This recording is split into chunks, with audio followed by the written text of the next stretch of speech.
Hello and welcome back to the I Foster Juice podcast. I'm your host, Juice. I'm here with my co-host, Reen, and I'm here with a special guest, Anthony Walker.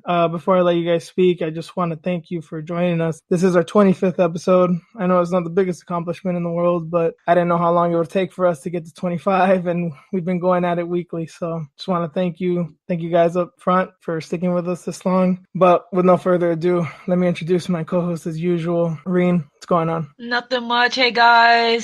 We have a guest host from Sherdog. We have Anthony Walker. How's it going, Ant? What's going on, man?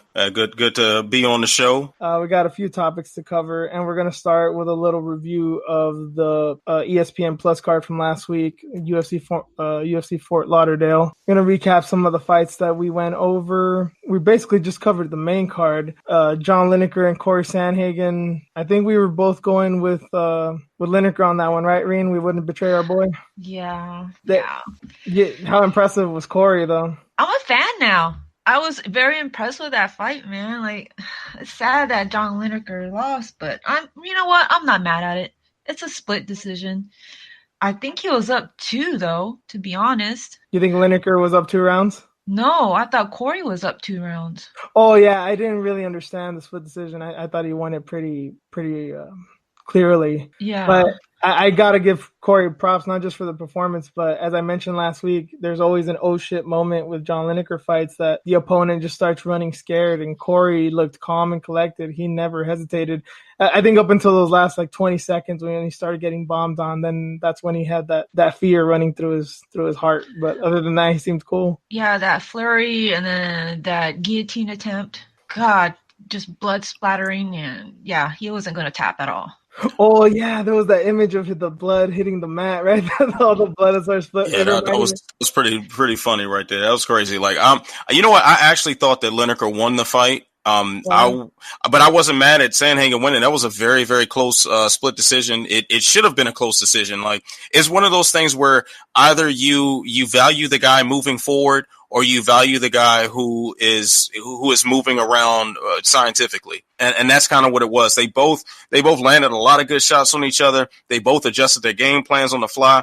I think they both came out looking really good from this fight. Yeah, there was nothing about Lineker that I was like, oh man, he lost it. He doesn't have it anymore. You know, it wasn't that type of performance. It was still a vintage Lineker performance. It just didn't get the W in this one. But yeah, right now that we were talking about the blood, you know what it reminded me of as soon as I saw it, especially in the slow-mo, was Damian Maia and Rick Story. Yeah, I could see that. That sounds about right. With the choke just, leaking out. That was brutal. That was brutal. Yeah, but good for Sandhagen. I didn't put him winning. I didn't think it was out of the question, but I didn't think he looked that good. Yeah, I mean, the fact that he had to win it this way, you had to be against Lineker. You can't stand there and bang with him. You got to be mobile. You got to pick your shots. And you got to move around. And really the only person we saw do a performance against Lineker that was remotely like this was TJ Dillashaw. So that shows you kind of what Sandhagen is capable of doing. He's a legit dude. If you weren't taking him seriously before, you better now. And then obviously now with Dillashaw, who knows what was going on and what assistance he was getting back then, Is that the fight that Lineker got 3 knockdowns and TJ still got up? No, I don't think he may have dropped. I don't remember TJ being in trouble at all in that fight. I mean, maybe my memory is a little hazy. Was that a UFC 200? I think it was 207.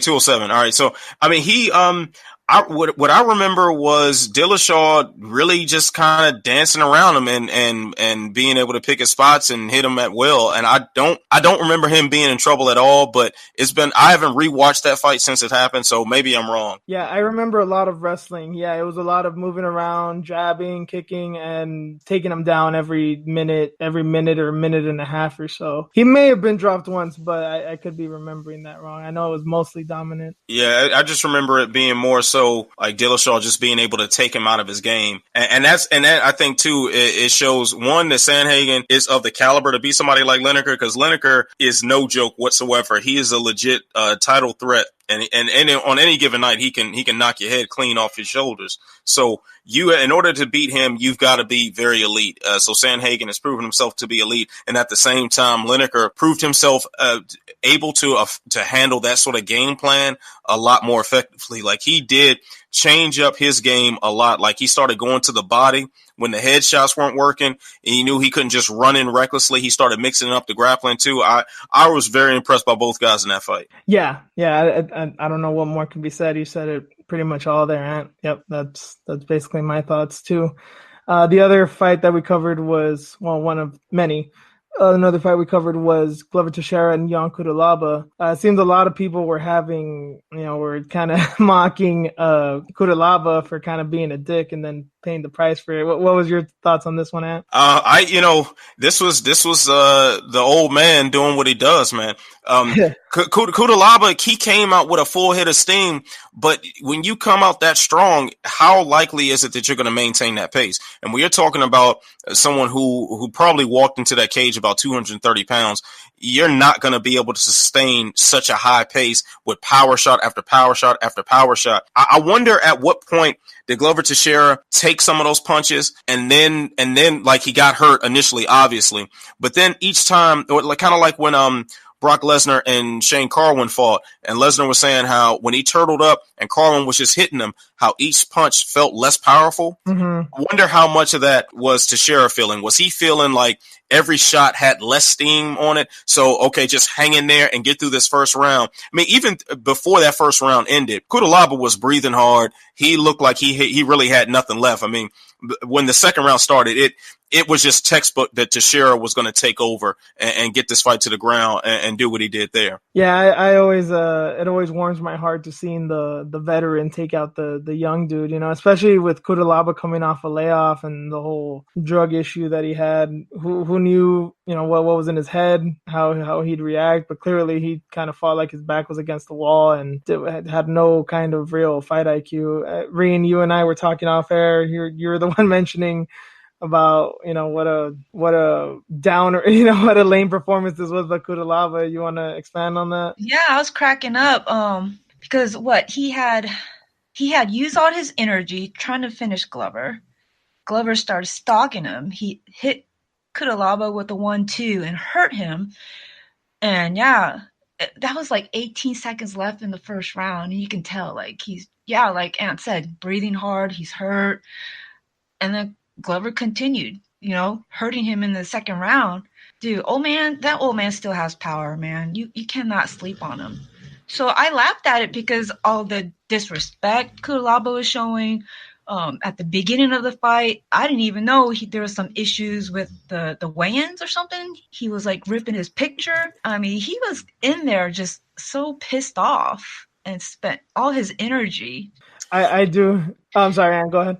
Oh, yeah. I mean, I just think it's so ridiculous to try to psych out a veteran like Glover Teixeira. You can try that with certain people, certain personalities that might be a little more unhinged. Like Conor had success doing that against Jose Aldo, but he had like a year of taunting this man and being on the road with him and taunting him more and taunting him every chance he got. You get this build up for a fight over several weeks, and you're not going to rattle a guy like Glover Teixeira. This guy has seen it all and done it all in the world of MMA. So I don't see how Glover Teixeira has stood in there against John Jones. He stood in there against Ryan Bader. He's gone in there against some of the heaviest hitters, the most all-around best fighters. And you name it, Glover Teixeira has done it. Why did Cutelaba think that was going to work against him? Right. Yeah, that was so funny when he got choked out. I mean, he let him take his back. Like, he just basically turtled up, was like, fuck it, I'm done. And it was a mercy tap. It's just like, please don't hit me anymore. Don't, just stop right now. It wasn't a thing of I have nothing else to give. He just gave up right on the spot type thing, Yeah,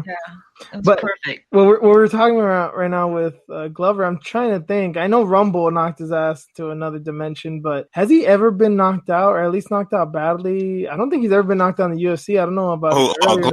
You think Glover? Yeah. Yeah, he got knocked out by Alexander Gustafsson. That's right. How could I forget? Well, it was in the 5th round. That's probably why I thought, like, oh, he lost a bad decision. Yeah, that was Gustafsson's performance of his career. So, oh yeah, there was that. But I mean, 2 knockouts, and I don't know how many. And Rumble knocked him out also. Yeah, I did mention Rumble. I couldn't remember the other one, but yeah, who doesn't go out against Rumble? Unless you're Phil Davis and you're just running scared. I guess that's one way to survive. Man, I'm so happy for Glover. He told Dana, "I'm gonna be here for a while." Dude, he's about to turn 40, right? Like in a month, like in a couple weeks.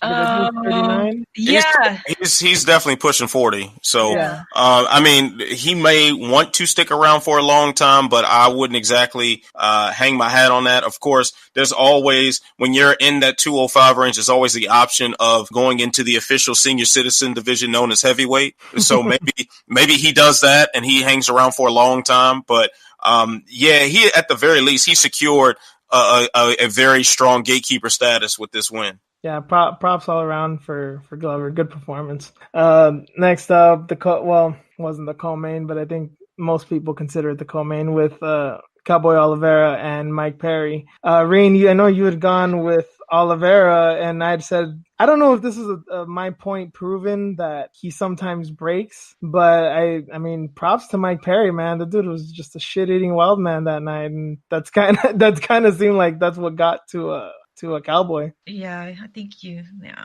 I rolled my eyes as soon as you announced this. I don't know. I wasn't into this. I wasn't really entertained, I guess. I don't know. Just watching Sandhagen and Lineker and then Glover's fight, like watching this, it was just so messy. And we're going to get into this with the following fight with the main event, but I couldn't believe that Dana gave fight of the night to Perry and Oliveira. It was a good fight, but I didn't think it was worthy. Am I missing something, Ant? Am I the only one that thought that? You know what? I just think it's Perry and Oliveira and Sandhagen and Lineker are two extremely entertaining, good fights to watch, but on opposite ends of the spectrum. And my post-fight column, the good, bad, and ugly, I did actually talk about comparing those two fights in particular. And one was the epitome of human chess. And it was just this really nice strategic battle where the guys were heavy on the action, but it was still done in a very smart way. And then the other two guys just said, the hell with that. Like, we're just going to do things and see what happens. Like the Perry and Oliveira fight, when I first heard the announcement, it was like, okay, this is about who has the lowest fight IQ, who's going to make the dumb decision at the worst possible time and hand the fight over to the other guy. I thought it was going to be Perry doing that. I thought Perry would do something like he did against American Cowboy and try to take him down and then be surprised when he got submitted. I thought it was going to be something like that. Like, you're going to invite a grappling match against Cowboy Oliveira and then find yourself turned into a pretzel and wondering what happened. But then it's Cowboy Oliveira who decided, let me just spam spinning kicks in the first round while I'm completely gassed and tired. And these kicks have no point in landing, but I'm going to do it anyway. And then I'm going to just invite a brawl with somebody whose only way of winning a fight is by brawling. So it was Oliveira that had the lowest fight IQ. Therefore, he got the short end of the straws. You know what's funny is that you're basically parroting what Reen said last week. She said, Mike Perry doesn't have much fight IQ. I don't see him winning. And I obviously you guys had a point there. But the reason I had picked Perry was I didn't think he was going to knock him out. I didn't think it was just going to like some fluky type win. But what I said is Cowboy's tough. But I hear this from the heavy hands guys. I've heard them say this before, that he's tough, but he's not exactly durable. He's not a guy that goes out with, combos or a little bit of pressure. He's strong in that way. But when it comes to just taking a sustained beating after 2 or 3 rounds, he kind of starts to wilt. You saw that in the Yancy Medeiros fight, and you saw that in the Gunnar Nelson fight. Now, granted, with Gunnar, he slashed his face open and 99% of people would have tapped out from that. But he's not the guy that's going to, be all blood and guts and still see the finish line. If he can find a way out, he will. No offense to him, but that's kind of what stuck out to me in this fight. And he made it to the decision. I mean, he didn't get finished, but yeah, when you try to out tough somebody like Mike Perry, I just don't think that's going to work out for you. I'm surprised he made it to the decision because he was inviting Perry to hit him. Yeah, if he leaned against the fence and stuck his chin out and waved Perry toward him. I mean, if I can't think of many lower IQ moves in a fight than that. Like I think of Chael Sonnen spinning back fist against Anderson Silva level of low fight IQ decisions to do something like that against Mike Perry. That's just nuts. That's Vitor pulling guard on Jacare level of why would you do that? Oh my God, you just reminded me of that fight. That was one of the greatest moments in UFC history.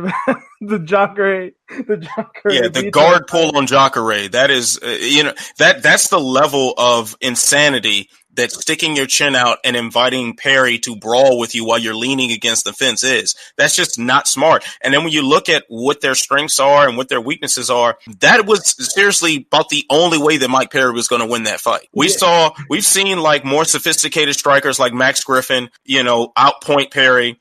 We've seen well-rounded guys like American Cowboy handle him as well.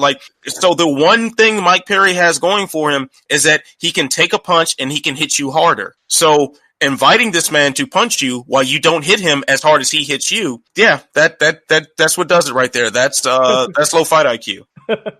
Yeah, insane, man. Insane. I don't know if that grenade just gave him more brain damage. Oh God. The gunny elbow. That can't be good for you at all. Yeah, so just disappointing. Yeah, between shrapnel and fist, he's had a very, very tough several months. So right now, just the random thought that popped in my head when you were talking about the Vitor Jacare fight, and we're going to talk about Jacare in a second since he was in the main event. But it reminded me of I thought this when it was happening. I think it was when he fought Weidman, and I remember listening to Sherdog. Shout outs to Sherdog on one of the post-fight segments. I remember when I was watching it, when Vitor got taken down by Weidman, he kind of had this look like, at least I tried. And I remember Reen mentioned something about that on the podcast. Like, as soon as he got taken down, I was like, well, at least I tried. That's all I had left. So vintage Vitor right there. But yeah, we're segueing into Jacare. He lost to Jack Hermanson. I was telling Reen off the air, Ant, that this might be up there with Dustin Poirier for performance of the year. I'm big on guys, showing out and showing what you're made of and your full skill set. And I think Hermanson did that. I really do think it's up there with Poirier. It's like, damn, we didn't think he could do that. I said last week that if he guillotines Jacare, I wouldn't be that surprised because his guillotine's legit. And he almost did, as we saw in the opening round. But man, for him to take him down in that second round and for it to actually work out for him. I mean, do you think that this is Jacare's just finally hit it? He's just old, or Hermanson's this good? I think it's a little bit of both. As far as Hermanson being that good, I mean, he did exactly what he was supposed to do. He had excellent cardio. He was able to maintain a pace. He was very selective with his shots. He did everything that he was supposed to do from a strategic standpoint. He executed his game plan to perfection. So Hermanson is very legit. Jacare, on the other hand, I think it's a combination of a couple things. One, because he was facing a guy who obviously presented some style challenges. Two, that it had to have been a letdown for him.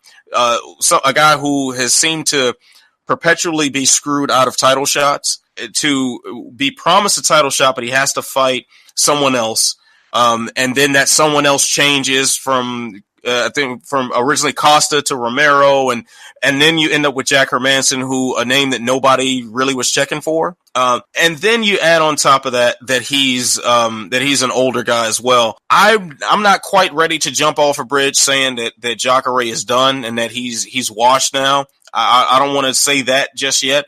I want to see him in a couple more fights. I want to see how he responds, because what I saw was potentially the most troubling sign with an aging fighter is when they have hesitation in pulling the trigger. And while he did get it together in that third round and land some good shots on Hermanson and really do some, especially the body shots, did some great work, you can also say Hermanson took that round off. So I really don't know what to think about Jacare in the future. So we'll have to put him up there against, maybe put him up there against David Branch or something and see where either of those guys stand. That would make more sense to me. And then we can figure out how much Jacare has left in him. It is kind of weird. I was thinking about this a lot after the fight.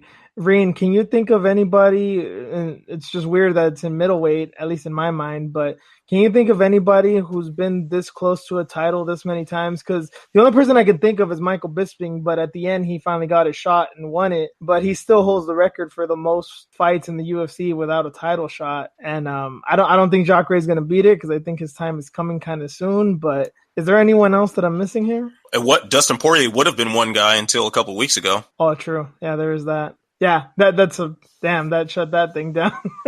Yeah. Sorry, I jumped out of turn. Oh, no, it's okay.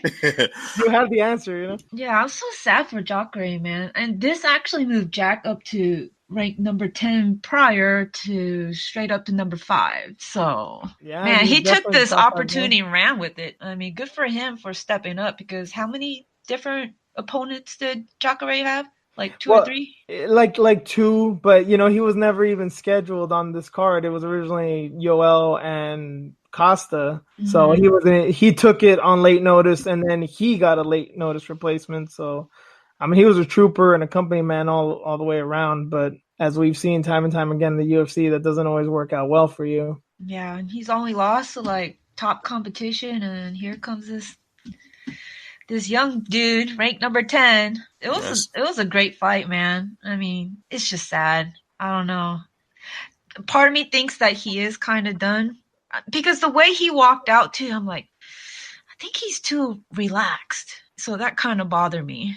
And then that first round, I'm like, oh, great. He got taken down. He almost got finished. This is going to be rough.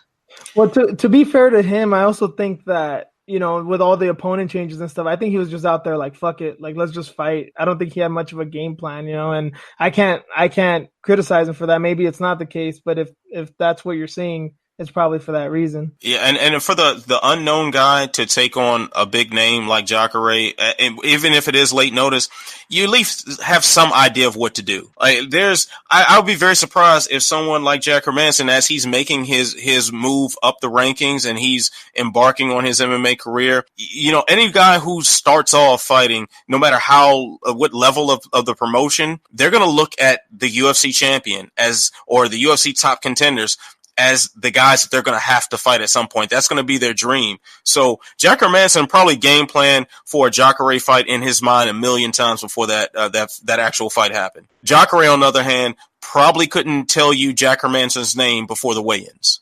And that's a big difference. And I think once you get up to those higher weight classes, I think middleweight is a good starting point. Middleweight, light heavyweight, heavyweight. I think there's young studs right now that are looking at Robert Whittaker, that have been looking at DC, at John Jones, at these guys, because they've been champs forever. And it's like, yeah, my time's going to come. And whether it's for a belt or not, I'm going to fight that guy eventually. And I'm already ready. I mean, I remember that's what Weidman said when he fought Anderson's. Like, I've been studying this guy for like 8 years since I got into this professionally. So yeah, I definitely see your point there. Yeah, that's something I think we discount a lot, but let's give Jacare another couple of more outings and we see where he stands as far as what he has left in the tank. But he looked like he really didn't want to be there.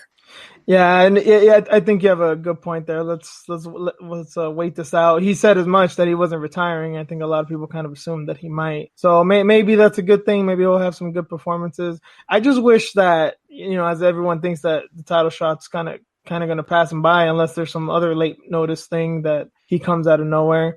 I just wish there was some kind of money fight for him. You know, I wish, I mean, I guess you can say maybe Anderson, but I know that they've trained together. I know they're kind of friends. And I don't know if that's exactly something that's going to sell a bunch of pay-per-views. So I just wish there was a fight for him. They're like, all right, you can have 1 or 2 more fights and make a gang of money. Yeah, the one fight that I did want to see him in is a rematch with Rockhold. But, of course, Rockhold is officially moving up to 205 soon. So I guess we can scratch that one off the table. But I did want to just see him get another chance to fight Rockhold. Their fight in Strikeforce was so close. And he lost his belt to him, and he never really got that chance for redemption, although he was so close to it several times, and that matchup could have been remade a million times since they both were signed to the UFC. So that sucks for him. I do say David Brandt should be next. That a litmus test for both of them. Yeah, that's a good choice for me. And I know this isn't a money fight per se, but just I guess for like the hardcores, I'd like to see a rubber match with Mousasi. I know he's in Bellator and he's a champ and stuff, but I think given the way the first fight ended with the up kick and the second fight that he basically just got out grappled, and Mousasi being the Bellator champ now, I'm still not really sure how good Mousasi is. So I think a fight with Jacare would be interesting, but that's basically all I can say for it. Any last words, Ant? No, I think that wraps it up for me on this card. Oh, okay. So, speaking of Bellator, we're gonna have a little piece on that. Just some comments about some of the fights, some of the fallout. I think. Well, I want to give a shout out to Gaston Bolanos. Did you end up seeing that fight, Reen? No, I didn't get to watch the highlights either, so I'm gonna have to sit back and watch that one. It was a pretty quick one. He took him out with a left hook. Did you see that one, Ant? Yeah, I saw that. That what a sham of matchmaking that was. Like that was, oh man. When I first saw like, because I didn't remember who did he fight? What's his name? Nathan Stolen. Nathan Stolen. When I looked at what his record was and stuff, like I get you're building guys up. But I mean, that was almost as bad as the Greg Hardy and Dmitry Smolikov fight, where you just get a guy to go in there and get hit upside the head. That's essentially what it looked like. I didn't see his resume. I just saw, I believe he was 8-4. So I was just glad it wasn't like a 1-2 type guy. You know? Yeah, but he was on a 3-fight losing streak going into that fight. So it was just like, all right, you clearly are here to lose. Which, build up a guy, but I mean, give him something more than a warm body to hit. This is Scott Coker 101, just squash matches and guaranteed knockouts. You know? Yeah, that's exactly what this was. Like this, there was no way this fight was even gonna. Like the judges probably took bathroom breaks during this fight. They had no point in even being there. This was made to get a highlight reel knockout. Reen and I mentioned, because we didn't know much about the guy last week either, and we were just mentioning like dude's last name is Stolen. So I don't know if that means good things for him or bad things, because that name can curse you or they can bless you. And I don't know, against Bolanos, I didn't think it was going to work out too well for him. Nah, definitely not. Something got stolen from him on Saturday night. So yeah, for sure. Poor guy. Yeah, and speaking of stolen, we can talk about all the stealing that have the stolen blood of Vita Ortega. Man, Jesus Christ, that elbow she took, and I don't think I paid much attention during the fight. I didn't see how close it was, and that she was kind of taking it to Elimale, but I think it was only because that all went in the background once I started seeing the blood. It's not often you see a fight end by cut to the forehead. It's usually like the eyebrow, the eyelid. But I mean, did you guys see any problems with the stoppage? Not at all. I mean, you could see her skull. Like the ref could read her mind when that happened. Stop it. You know, and for the record, I had it close too. I had it 1 round apiece at the point of the stoppage, and it was an entertaining fight. But I mean, when you have that much blood and you literally are looking at someone's skull, just call it a night and rematch later. Yeah, she's so tough though. She's like, no, I want to fight. But when they replayed it back and I heard that crack, I'm like, oh shit, that's rough. Well, you know how them Raider fans can be, Reen. No, shout outs to, man, no disrespect to Vita. She's great. She's a trooper, and goddamn, she's a million times tougher than me. I'll never disrespect that chick. But man, just those pictures, see, it was just, as Mara Ronaldo would say, that crimson mask, and you just see her eyes bugging out. Like, even she was like, the fuck just happened, you know? And it was funny hearing the commentary, because John McCarthy, especially, you know, being the ref in the situation, he was kind of like, well, it's not really above the eye, so who knows if this fight's going to get stopped. Maybe it's just a bad cut. It seemed like even he wasn't sure of it. I'm like, damn, is she going to keep fighting like this? This is going to be bad. Yeah, you know, when I first saw it, I didn't think the fight was going to get stopped as a result of it. Just seeing the blood running down her face, and thought, okay, it's blood, no big deal. And it wasn't, you know, in her eyes. So I was thinking the same thing until they kind of wiped that wound, and then you could see her skull. It's like, yeah, stop that instantly. It reminded me of one of the fights in the Ultimate Fighter. I want to say it was the same season that Kimbo Slice was on season 10, when one of the guys got taken down real quick and elbowed in the head, and his whole shit split wide open, and it was like a deep, like reading his mind sort of cut. I don't think I remember that. What I got images of when the fight when that cut happened was Velasquez and Bigfoot won. Oh yeah, but that wasn't running right in his eyes the whole time. And the other thing was that although there was a lot of fucking blood, the cut wasn't that bad. You know, it was just like it was right in the middle of the forehead, and it was just deep enough that it was just going to keep bleeding and not stop. But the gash itself wasn't that bad. Yeah, and it was one of those things where like I thought that maybe if so sometimes, you know, if depending on the cut itself, like what the actual shape of the cut is and the angle of the ground position, that the blood might run in different directions, and it might not hit the eyes if you're laying down, but then it might hit the eyes if you're standing up, or vice versa. So I just wasn't sure what to think, but I didn't think it would get stopped. And then as soon as it wiped away and I could see like white, yeah, done. Just end it, please. That should be in the rule book. Once you see white, the fight's over. Yeah, just knock it off at that point, because that's the last thing I don't think any commission could reasonably justify someone fighting with an exposed skull. Yeah, that's definitely bad. I don't know. I guess it's just things like the Aldo Hominick fight that always comes to mind. Like, I don't know how they let Hominick keep fighting. So every once in a while when I see things like that, I'm like, this shouldn't be in doubt. But part of me still doubts that it could possibly not be stopped. You know? Yeah. It depends. Where were they? They were in San Jose, right? Yeah, Ortega. Yeah. Well, see, California State Athletic Commission, they're on it with stuff like that. They operate about as sensibly as you can expect from a commission. But if you're in Texas, if they were in Thackerville, Jesus, what would have happened there?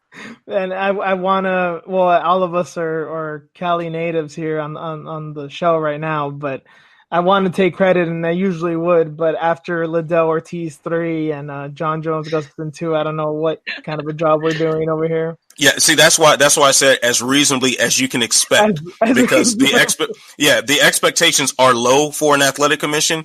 And while I do still think highly of a lot of the work that Andy Foster does, and in California, period, as far as they're trying to regulate weigh-ins better, and they're doing some really good things, and they're at least trying to come up with some reasonable solutions to long-standing problems. 232 and Liddell Ortiz 3. Sorry, you dropped a little lower in the book there. You know what? And this is the first time, you know, we've interacted a lot online, but this is the first time I actually talked to you, well, not in person, but online, with our voices. Well, I know you were there for Liddell Ortiz 3, right? Yes, I was. It was just as tragic as you can imagine. Were you there as media or? Yeah, I was there as media. How was? I definitely wasn't buying a ticket to watch that shit show. How was press row? Press row was, oh man.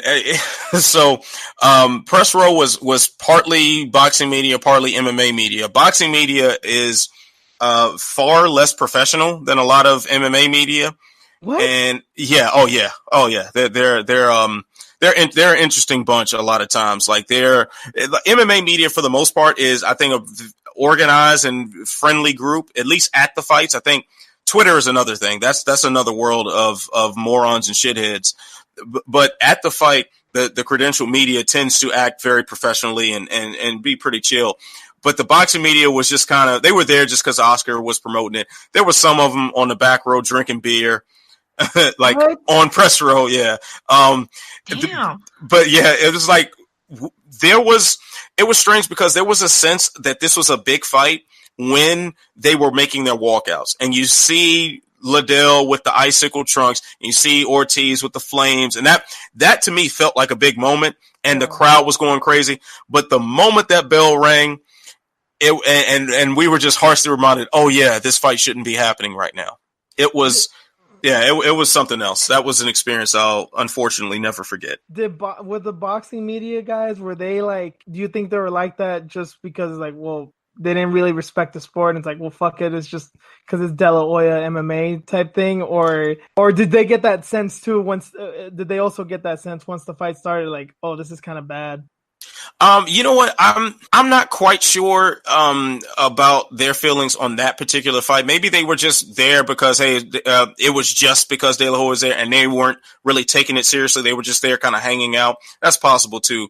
But I've seen boxing media at boxing events, and it was sort of kind of the same. So I've been to a couple of boxing matches and sat there and watched guys with credentials on drinking alcohol during a fight. So that's just what it is. God damn, dude, Did you have you ever heard of anything like this, Reen? No. Well, see, I know, but well before I became credential media for anything, I do remember hearing stories of UFC events where originally before the UFC was really strict on giving out credentials and having conduct guidelines and stuff, there would be guys there with a fighter T-shirt on. They would be like actively cheering while they're supposed to be covering the fight. And I see stuff like that at the boxing matches. I'll see a guy with a TMT hat on. What? Yeah. So you'll see that. You'll definitely see that. So granted, my boxing coverage isn't that extensive. I've done a handful of boxing matches, a couple open workouts and things like that. And maybe I just need more experience in it. But from what I've seen, and I did cover at least one really big fight, and that's Wilder Fury. That's a gigantic fight. Yeah, that was a big one. I saw pretty much a lot of the same things. So, it just kind of is what it is. I think the cultures of the two sports are a little bit different. Like, there would be one thing if boxing had a UFC type entity. And I know Al Heyman's goal for PBC was something like that, but obviously it didn't get to nearly the same level of power as the UFC has over the sport of mixed martial arts. And without a central figure like Dana White or the UFC being in charge of such a large segment of the sport or the market share of the sport, that you can't have one set standard in that sense, because and also there's a lot less corporate backing for boxing media. It's more independent guys as well. So it's a few different things that go into that. Yeah, that makes a little bit more sense. Yeah, I thought it would be more proper because of the coverage that they're getting, the type of money that they're making. Oh, no. It's worse.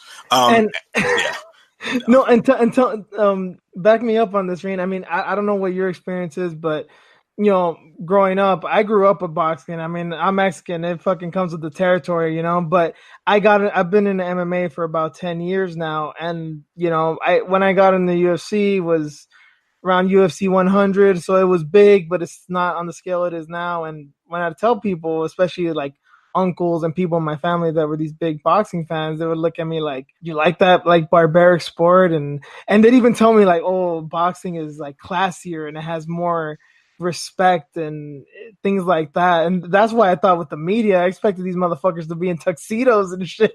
Oh, no, it's all smoke and mirrors, my man. I had the same talks with my family when I started getting into martial arts. Like, a lot of the guys in my family used to box. So when I came to my grandma's house and I'm talking about, hey, I'm starting kung fu lessons next week, they looked at me like, why would you do that? Just punch him. so like, and then of course, as I started getting into MMA, they were just like, well, like, why do you watch this stuff?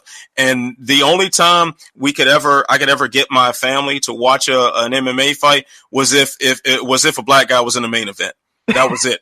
So like Rashad. Yeah, so Rashad and Rampage was a family party. Like, I organized a family fight party because Rashad and Rampage were fighting. And like, that's the only time they ever got what I was doing and why I was into it. Dude, I totally get what you're saying. And I think, me being Latino and you being black, it's like two sides of the same coin, with me too. Yeah, a lot of my family members don't like MMA, but if Cain Velasquez fights, oh yeah, we're getting that shit, well, not so much anymore, but especially when he was champ, you know what I mean? Yeah. And I know actually too, since you guys were at 214, and that was 3 out of the 4, top people, the main and co-mains being black guys. Yeah. And that was the most black people I've seen at a UFC event ever. Yeah, you're right. Reen, did you notice the same? No. But now looking back, actually, And see, that's one of those things. That's one of those things I'm just going to notice off top, because one of the first things a black man does when he goes in the room, he looks to see how many other black men are in the room. That is like the first thing I do every time I walk in any room. And so, especially going to MMA stuff, except like in the DC area, because I'm originally from DC. So, going to like local fights, DC is so many black guys there. Like you just can't help it. And the major force in MMA in the DC area is any camp associated with Lloyd Irving. So that's just going to be a lot of brothers involved there. So, but whenever I went to a UFC event, when I moved out here, I went to 184. I was at 199 and went to an Invicta fight in Orange County and stuff. So I've been around, and it would be very few brothers. When I got to 214, man, that was like that was the family reunion right there, man. I felt a little safer too, because I tell you one thing too, and I'm one of very, very few black guys in MMA media as well. So yeah, I've been at an event where I've been the only black guy there out of every major media outlet. I've been the only one. I've like I met some of the guys, some of the other brothers in it. We see each other at an event, and it's that instant head nod. So if you ever see two brothers in a room where ain't a whole lot of brothers and they give each other the head nod, that's like okay, I walked in the room, I looked for the black man, there he is, head nod.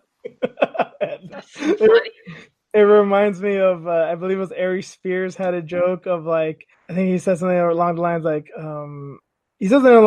I respect white people because you guys can go into a room and if you don't see too many white people there, you'll still go. Whereas black people, if we go in a room and we don't see too many black people there, we're like, I don't think we belong here. Yeah, man, I get real nervous. And then especially covering UFC stuff, like, you got to go through metal detectors and stuff. So I can't even pack my blade on me. So I'm in there unarmed. I'm just like, I don't know what the energy's like. So, got to be careful. That's so wild, man. Well, when we met, Juice, I was drunk and I don't drink. So I don't think you can have it both ways there, young lady. I don't really drink. I was actually drinking. I was actually drinking in line too. Do you remember that? I'm not a big drinker, man, and I was drunk. We only interacted for like maybe 5 minutes. And I knew you'd been drinking. I didn't think how drunk you were. I had like one drink in that whole night, but I was kind of like the designated driver, so I couldn't have too much fun. But yeah. I had to go to the that tent or wherever the room were because my head was spinning because I was drinking too much and I didn't drink enough water and I had to go get headache medication whatever and I happened to go outside too and I met Joe Schilling. Oh, damn. Okay. So, smoking a cigarette? Yeah. That too. I was smoking outside with him. And again, I don't smoke either, but I was that night. I was just having a wild night. So I didn't really realize what was going on around me. I did see you smoke kind of close to when we were, I'd met you. So right off the bat, for a while, I thought you were a big time smoker. No, when I was just having a wild night, wild day. Yeah, that was some crazy shit. That was a fun night and a very sad night in some ways too. But that's cool, man. And you were saying that you were at 184 and 199 and Invicta. I think we've basically gone to every major MMA event around here. I think you've been there with me. I did go to 227. I don't know if you went to that one. Yeah, I was covering that one. Oh, okay. Yeah, I was pretty drunk in that one. I did have fun on that one because, frankly, I didn't really care too much about Dillashaw Garbrandt because I didn't like either of them. But I did have some fun there. But. Yeah, see, I remember we DM'd each other around that fight, and I was saying like, yeah, man, you should try to get credentialed for this one, and you was like, I'd rather be drunk. So yeah, I think you're right. I think I did say that. Yep. So, oh man, we went off on a tangent, but that was a fun ass conversation. But I guess kind of segueing with boxing, there's a big boxing event. Oh wait, maybe we should, let's get into UFC. Talk about Rory and Fitch a little bit. Oh, yeah, that's right. Holy shit, that's where we're still at. I'm like, oh my god. Okay, Jesus. I have a feeling there's going to be some edit points here, but oh yeah. But Rory and Fitch, man, I thought Fitch won the fight. It was very close, but I thought Fitch won it. I could see it the other way too, but I was just shocked that John Fitch was able to look that good against a guy who is that well-rounded in Rory McDonald. This was one of those fights that every once in a while this happens to me, and I was watching it. This was after the UFC fights, so I kind of like my focus had kind of all ended with Jacare and Hermansson, so I kind of watched this as what I call pride style. I wasn't looking at time. I wasn't even looking at rounds. I was just like, who looks like they're winning? And I caught maybe the last 3 or 4 rounds. I'm like, Fitch is winning, so he won. So I know that's not a very objective view of how I saw it, but it does seem like you're not alone, that a lot of people had it for Fitch. And Reen, like we were saying off the air, I mean, I was telling you that what pisses me off most about Fitch is that he's had this style for over 15 years and nobody can figure it out, and it just pisses me off. I mean, Rory had his comments about that he can't really pull the trigger, but do you think there's actually something there to Fitch's style, or is Rory really that out of it? The Lord won. I don't know what you guys are talking about, but man, I watched the highlights and it looked like Rory won, so I didn't watch the fight at all. So yeah, they must have just put out all the good highlights of what Rory did, and from the sounds of it, he didn't do much, I guess. It was basically like 3 head kicks and like maybe half the takedowns were. Maybe like a third of the takedowns were stuffed, but that's what it seemed like to me, remembering. But am I wrong here, Ant? No, that sounds about right. It's just that if you're trying to base a fight that close with John Fitch as one of the parties in there, the highlight reel is going to look like he lost all the time because he doesn't have highlights. He just gets on top of you, and he was able to do that for extended periods of time. Like I do find it kind of troubling that Rory McDonald struggled that much with Fitch, when I think Rory McDonald a couple years back would have smoked John Fitch. He would have smoked anybody like him, because you have to have something more concrete in your game, something more at least threatening in your game. Like, it takes the power and sustain it's like psycho tendencies of of Robbie Lawler to beat a Rory McDonald, or just this flurry of violence from Carlos Condit in the last couple seconds. Like, it takes something really dramatic. And Fitch has never been the guy who fights in any dramatic fashion. He's a guy who exactly what he's going to do. He's going to take you down. He's going to lay on top of you, and you're not going to be in much physical danger, but it's going to be uncomfortable. You probably won't be able to breathe well, and you're probably going to lose.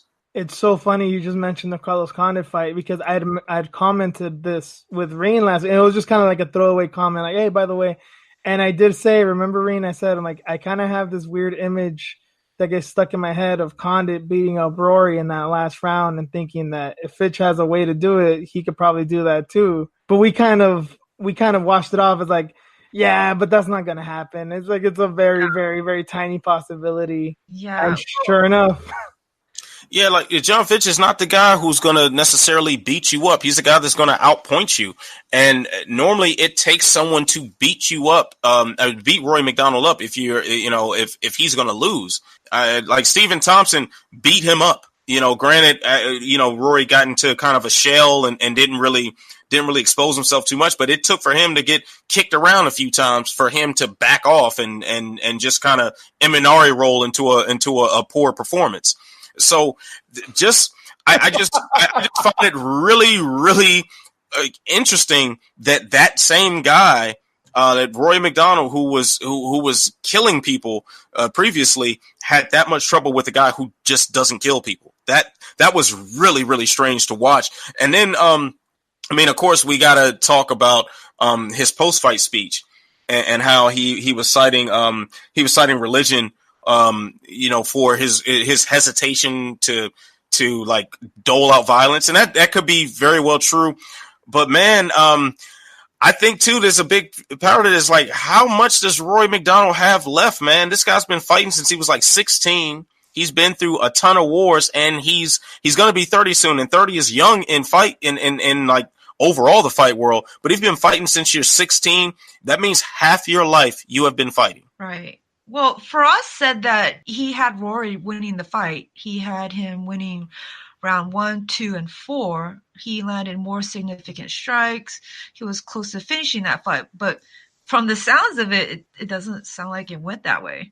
Well, I mean, I'm not mad at a scorecard for Rory McDonald. I'm not mad at that at all. And Faraz is not going out of control with assessing it like that at all. It's just that Rory McDonald, the way we think of him, would have smoked John Fitch. It wouldn't have been a close decision. It wouldn't have been anything in question. If it went to the judges, it would have been very, very clear, and Fitch would have come out looking like a totally different person. So he's been pretty much on a decline since the Mousasi fight? Because I haven't seen him since he left the UFC. Well, so really the Mousasi fight, I think, was that was just so ill-advised and for so many different reasons. Rory McDonald, since the Robbie Lawler fight at UFC 189, has not really been the same, in my opinion. So he had the Wonderboy Thompson fight that we talked about already. He then goes to Bellator. He beats Paul Daly, but Paul Daly he did dominate Paul Daly, but while Paul Daly is still a very dangerous striker and he can knock you out at any time, stylistically, that's just custom made for someone with a microcosm of grappling ability to beat. Then he has that Douglas Lima fight, which he did win, but that was won, I think, because Lima did a pure fight IQ decision in the last round. Instead of going for that leg kick that was there all day and Rory could barely stand up, he ends up letting him get into a grappling exchange. And Rory rides out time to win that fight. And then you get the Mousasi fight, which if you're going to move up in weight for a super fight, you probably shouldn't do it against a guy who, one, is a bad style matchup for you, and two, isn't exactly in his position because he's the most powerful guy. Gegard Mousasi is like one of the most skilled guys alive. That just wasn't a good look. And for him to take such a big beating like that with the constant nose reconstructions he has to have, you would think John Fitch would be another one of those custom styles that, all right, this is a good rebound fight after Mousasi. This is a great rebound fight that's still relevant, that still moves this tournament along, but obviously that's just not what happened. Now we've got him moving on in the tournament, but with a draw, which now kind of puts a question mark over the whole thing, if you ask me. I do find it funny that religion was like his key point of, I've been finding religion, I've been finding God a lot more recently, and it's kind of been driving me away from this a bit. He's just had a lot of unfortunate luck as of late. I remember even years ago, I think it was before the Maya fight, he lacerated his hand while cutting an avocado, which is the first time I'd ever heard of that. I guess it's called avocado hand, but he's the first person I ever heard of that happening to. And then, Robbie Lawler just changed his life. Like, God hasn't really been blessing you as of late, man. I don't know.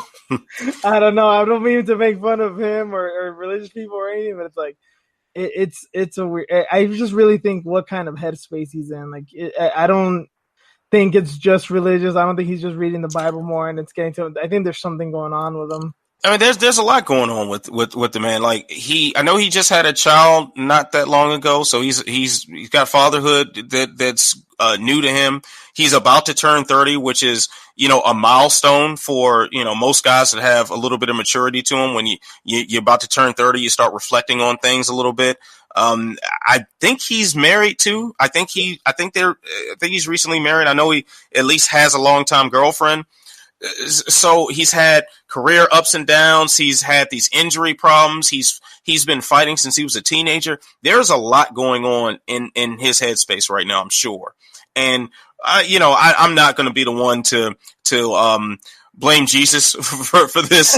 But hey, religion does that to some people. I'm glad it didn't make him a violent fanatic. I'm glad it's toned down the violence in him. We probably need a little more religious people like that. So I'll take if religion made people more like Rory McDonald versus John Fitch as opposed to Rory McDonald versus Nate Diaz, I'll take it. I'll take it all day. Like, man, give everybody some religion. Calm this world down if that's what it's doing. But But yeah, man, I do think that we have to look at Rory McDonald as a complete person in this, trying to evaluate where he goes next. Now he's saying he's gonna go through with the tournament, he's gonna complete that. But would you be surprised at all if he retired immediately when that tournament was over, or at least his part in that tournament was over? No, not at all. And yeah, not at all. And I don't even think he makes it through. I don't know. Is he? Neiman Gracie is the next one. Neiman Gracie, that's the dude. Yeah. In 6 weeks, that's June 14th. I mean, that's a quick turnaround. Really? That's when it's scheduled? Yeah. Madison Square Garden. So. Oh, that's the one. That's the Chelson and Machida card. Yeah. I mean, he said that I don't know if I have that same drive to hurt people, but what about him? Like, people are coming after him. This is a fight. Yeah. You're getting locked in a cage. What about your own health? If you're not in the cage in MMA to hurt the other person, expect to get hurt. Well, what does it say about me that I look at Rory making those comments and I'm like, man, are you okay? And then I hear Nick Diaz say, yeah, I don't really want to hurt people anymore, and he's just boozing it up on Vegas Strip. I'm like, yeah, I get you, man. Do your thing. Priorities. Yeah, definitely. I'm not in the same headspace as Rory, man, but in some sick way I get Nick Diaz. But yeah, it's gonna be interesting. I think just the craziest thing was that it was a draw and he advances. Like I don't know how much more Fitch has left, but I wonder what this did to him. You know, like he arguably won. I know a lot of people had him winning. Yeah, and he didn't lose technically. I mean, the only judge who had a winner had it for Fitch. So I definitely, if you're John Fitch right now, if anything, this should give you confidence moving forward that, hey, in his mind, he should feel like he's the Bellator welterweight champion.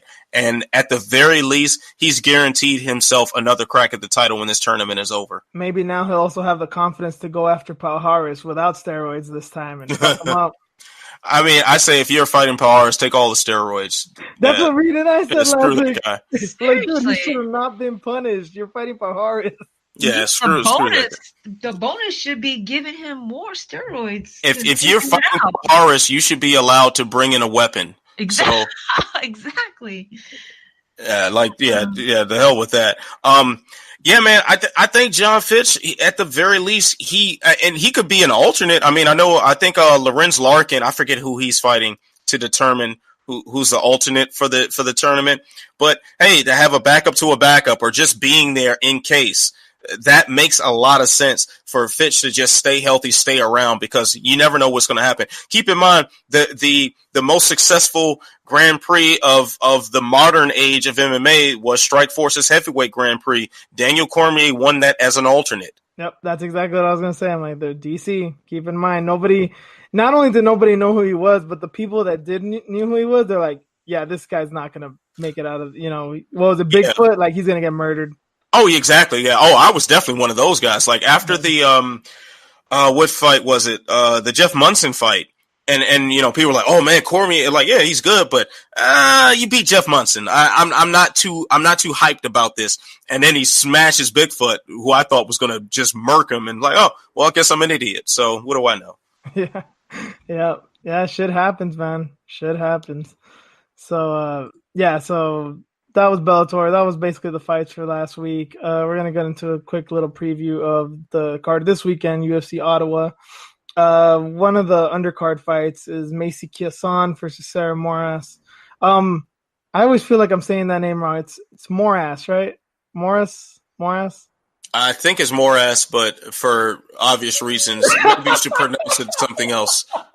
I know, and I honestly, it's like... I don't know. It's like a reaction. I try not to say it that way, but that is how it comes out. Sarah and Macy, we'll go with that. They're fighting. Macy really made a name for herself in her last Gina Mazzani. That knockout of hers, that was some brutal shit. And it's been a while since Morris has fought, right? I know she lost to. She hasn't fought since October of last year. I know she fought in the fall, and I'm trying to remember who her opponent was. Talita Bernardo. Oh, I thought it was someone else before that. Oh, okay. So Talita's, she's okay. But man, I don't know. I think this is Macy all day. What do you think, Reen? Hell yeah. God, I mean, she's a former featherweight. She's huge. She made Gina look small in that cage, and she like brutally knocked her out in the first round. Yeah, I don't know if Gina's like the smallest chick in the world, the biggest chick in the world, but yeah, she definitely dwarfed her. And I'm usually not a fan of many people going down. Like being the bigger fighter, I don't think usually works out too well for you. But I don't know if it's because it's the women's bantamweight's not great, so maybe there's that. But man, dude, she's gonna run right through Sarah. I feel kind of bad for her.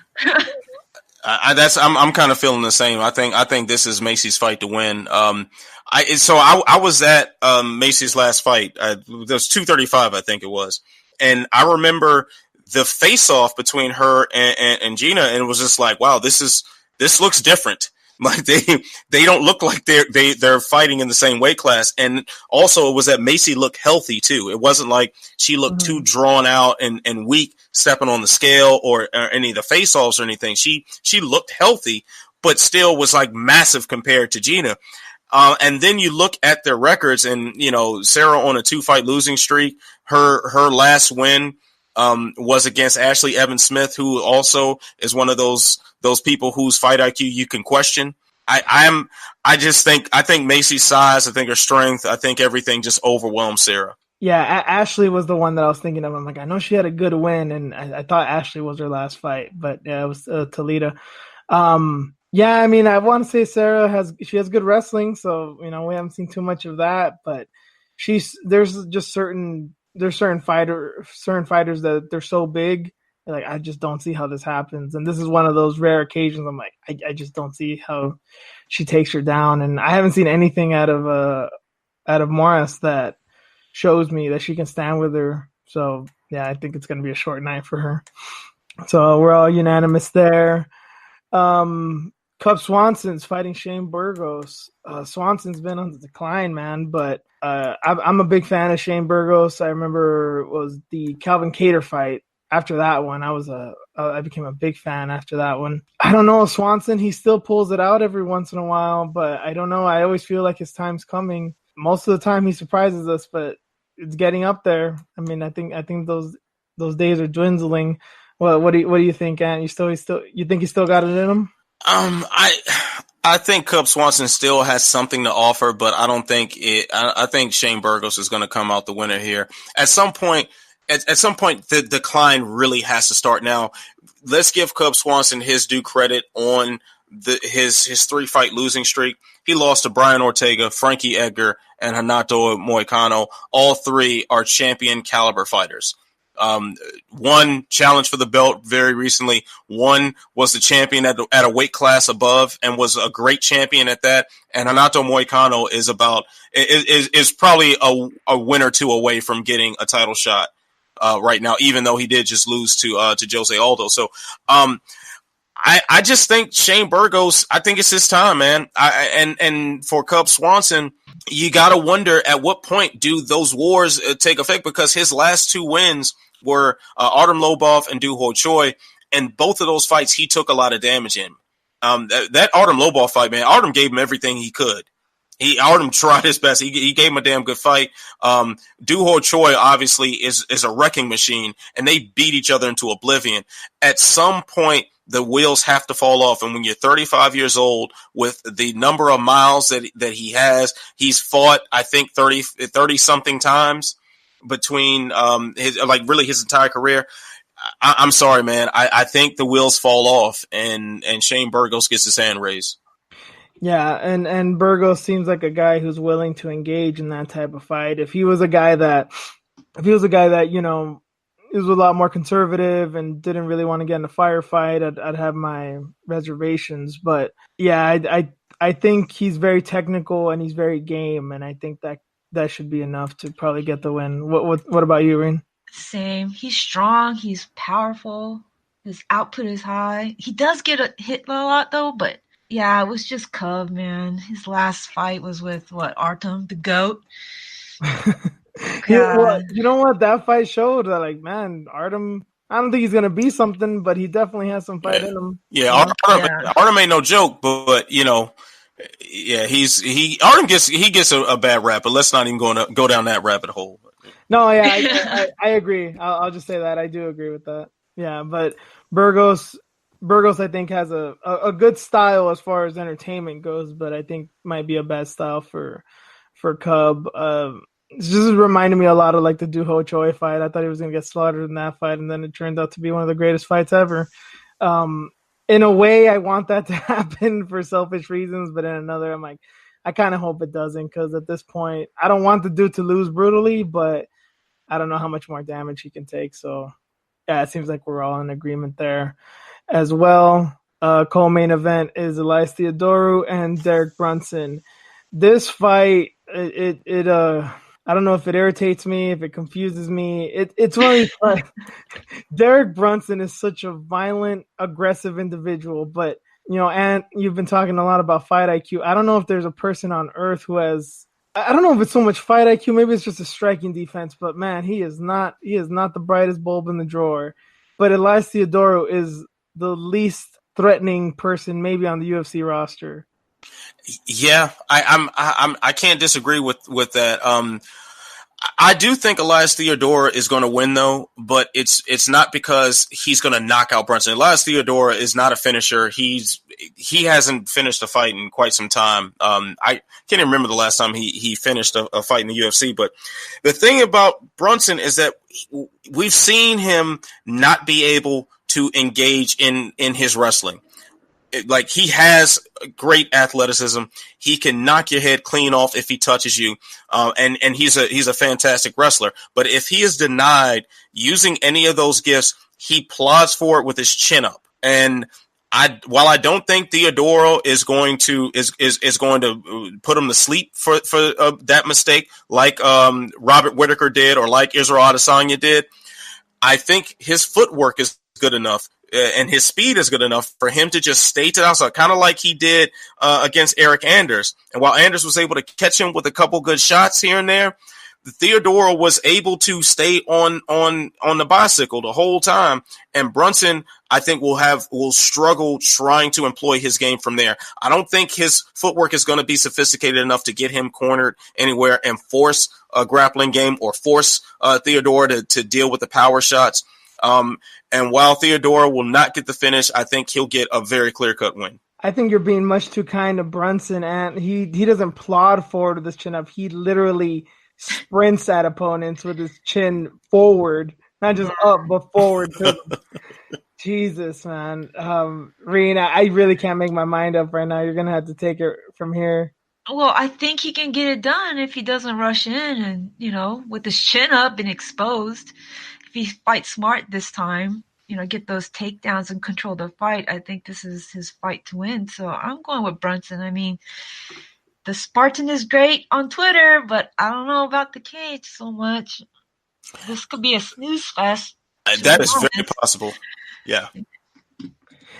I think, all right, I think I'm just going to have to go with Brunson with no kind of confidence, only because of power. And I'm saying this fully aware that Theodorou is a lot of things, but you can't say that the kid's not tough, man. He's a very tough dude. I remember the Thiago Santos fight. I wasn't a big fan of his, and I remember Thiago Santos fucking him up, and I was like, this is it. He's going to go down, and he would not go down, man. He's a tough motherfucker. But I don't know. He's so awkward. You need to be very smart to beat the guy. Brunson, like as I said earlier, he kind of lacks that. But I guess just because of his athleticism and his power, I think he'll do enough to hurt him a few times and probably win like a 29-28 decision or something like that. So yeah, I'll go with Brunson with no kind of confidence, fully aware that it should be an easy fight, but it's most likely not going to be. One last note I want to make about this fight. I think this is appropriate matchmaking for both of these guys. I mean, Brunson has kind of had his opportunities to hit the upper echelon, and he falls short pretty much every time he gets that big name. And Theodorou, for a guy with a 16-2 record, and with the win rate he has in the UFC, you would think he would have had a much bigger, high profile opponent by now. And this is, it's kind of like a meeting in the middle with both of these guys. So I do like this fight being put together. Yeah, I mentioned that this fight's kind of annoying and confusing, but it does make sense in that respect. And yeah, I did notice that when it was first announced. I'm like, this is a weird fight, but in a weird way, I kind of get it. It's confusing only of how it might play out on paper. Right. And it has the potential to be quite the snooze fest, or it can be a completely violent, just disgustingly horrifying affair. Either way, I'll be watching. So it's cool. It's all good. Yeah, I'm with that. So main event time. Reen, I'm gonna let you start. I've said my piece about Iaquinta on Twitter, and just to reiterate, so it got a lot of likes this week, and Ant, you might appreciate this too if you haven't seen it. I said if you're a Raging Al fan, I'm just gonna assume you're a Ja Rule fan at some point in your life. Some people didn't take too kindly to that. Don't disrespect Ja Rule, man. Ja Rule had a hell of a run. He gets a bad rap. Ja Rule, he was representing, man. Ja Rule has some good music. I heard a lot of comments like that. I was like 13 years old listening to Get Rich or Die Trying. So yeah, I was just a child, a misguided child. But I wasn't a Ja Rule fan before that either, so I didn't just jump on board. But Reen, what do you got on? Dude, I was actually going back and forth with this one because Cowboy, he's a slow starter. He's always been a slow starter. So he can't let out. Get close the distance, fight in the pocket early. He has to utilize his kicks and keep him on the outside and, use his knees if Al tries to close the distance. So, but man, it's so tough. I'm a Cowboy fan, so I have to go with Cowboy, but this is going to be an interesting fight. I mean, I think it can go either way. You think a decision? 5 rounds? Yeah, possibly, unless Cowboy takes him down. Iaquinta, I mean, he's got Matt Serra in his corner. He's pretty good on the ground. Very true. He's got good wrestling, but I mean, Cowboy, his jiu-jitsu is underrated. So people always seem to forget about that. Yeah, I think the fight's very close. As much shit as I was talking this week, and as I just said a few minutes ago, I think I'm gonna go with Iaquinta. I think people have put too much on Cowboys' last couple of wins. I said after the Alex Hernandez fight that he got the win, and he impressed me in the way that he was down to go to war, and he didn't seem too up for the task in some of his last couple of fights before that. So I was impressed by that, but I still didn't think his hands were all there. I still think he was being a little reckless, charging in with some of his punches. And I don't think Al's the most technical dude in the world, but I think his defense is pretty good. And so I don't think he's going to get caught. I don't think he's going to get caught slipping. I don't think a head kick's going to stick through, at least not a big one. I think his boxing can get it done. And, I mean, he stuffed a few takedowns from Khabib, too. I mean, a Cowboy has underrated wrestling, but I don't think it's going to go to the ground. I think he's going to stay standing. And I have faith in Al's hands. I may not be a fan, but I do recognize that his boxing is pretty good. So I hope I'm wrong, and maybe I'm saying this in the hopes that I get proven wrong and that Cowboy wins, but I'm going to go with Al by decision. How about you, Ant? I'm going with Al also. I think the Cowboys' undoing, it typically has been boxing, and he's gotten better with that as of late. But as recently as the Jorge Masvidal fight, as recently even as Darren Till, like, punches are what normally is his undoing, or body shots. And Iaquinta can close that distance and land some shots. I think my homie Jason Burgos, who I do the live chat on Sherdog with, he brought up a good point too about the body shots. And like, if Iaquinta is mixing up head body shots, that could be the moneymaker right there. That could be what does it and gives Cerrone a lot of trouble. And while we underrate Cerrone on the ground a lot of times, he has great submissions, and we underrate his ability to wrestle. I don't see him being a better MMA wrestler than Al. I just don't. And we can talk all about Donald Cerrone's submissions, but Look at Al's corner. Like every guy that Al trains with at Serra-Longo, those are high level grapplers who have very, very sneaky and strong submission abilities. Everybody from Aljo to Chris Weidman are guys that can twist you into a pretzel. So I wouldn't say if this goes to the ground that Cerrone is just going to submit him, because that's what he does. I just don't see it that way. I see too many paths to victory for Al here, and I think he's too tough. I think Cerrone at 155 is still kind of a liability with the body shots and how much damage he's taken over his career. This just screams to me Al being able to get a win. Yeah, and that weight cut too, right? Yeah, that weight cut is pretty brutal for him. And while I do have a lot of respect for Father Cerrone and what that, like his family situation is like inspired him to go on this run now, and he's just rejuvenated and stuff. I love that. And I hate to see that come to an end, but I think Al has got to put it to an end. Yeah. And I think his most, I think Iaquinta's most impressive performance was Joe Lozon, the way he finished him. And I don't think we've seen much of that since that fight, like just that marauder, just the guy that just will not stop going after you, especially when he sees you hurt.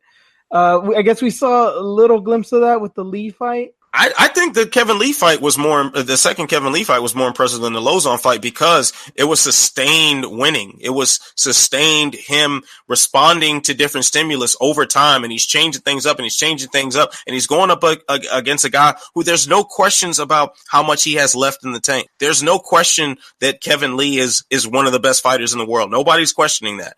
But we saw Al beat him and get pretty decisive at some points too in it.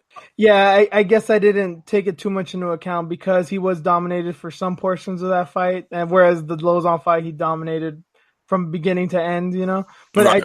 I get your point in that. Going through some adversity, there's definitely some respect to be paid there. So, yeah, I get you. I think everyone brought up some really good, valid points in this, and yeah, I think it was an interesting analysis by both of you guys.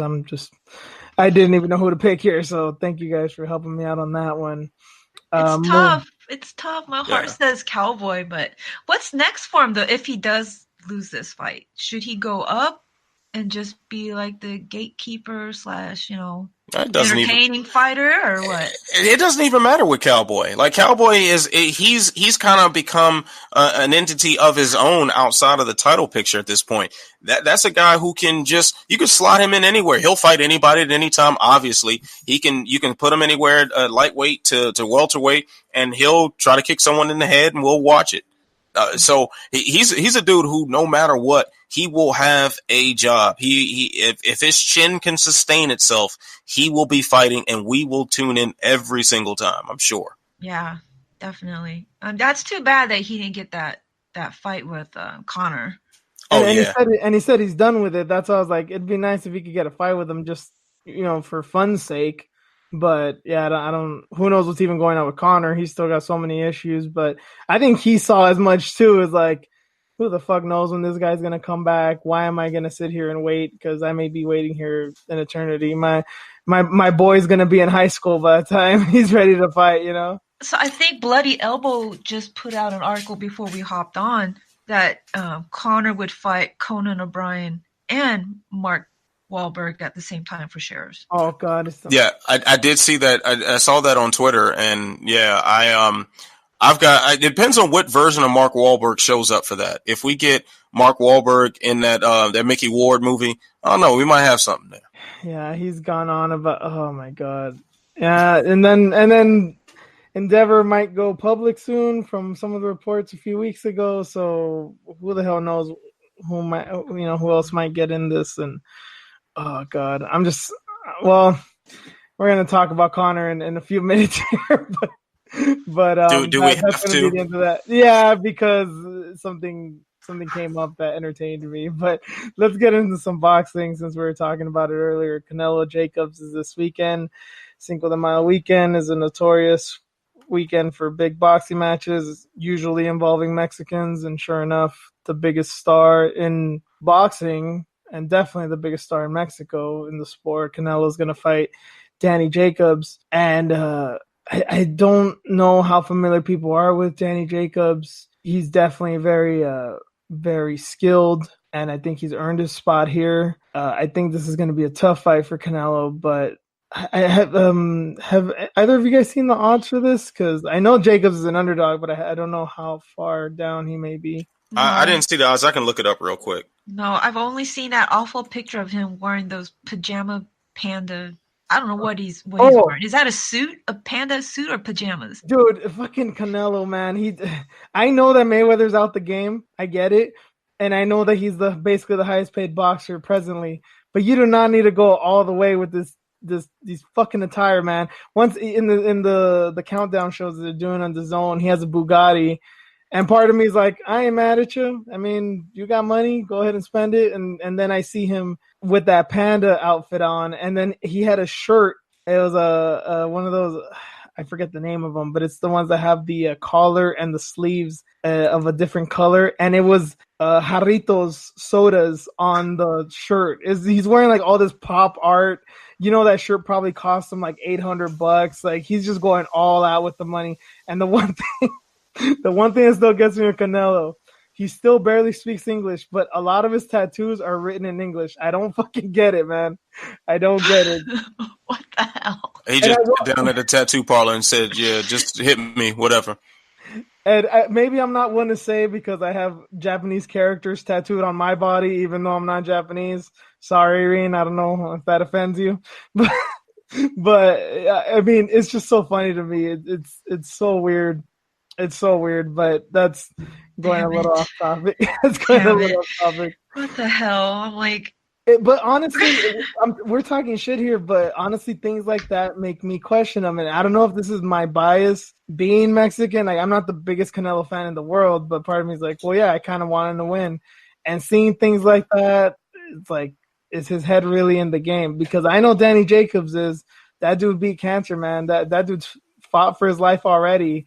And he's a very good boxer on top of that. And he's not going to be, the small guy in there. He'll be of comparable size, if not bigger. And he's the thing about Jacobs that really gives me hesitance is that he's very tricky.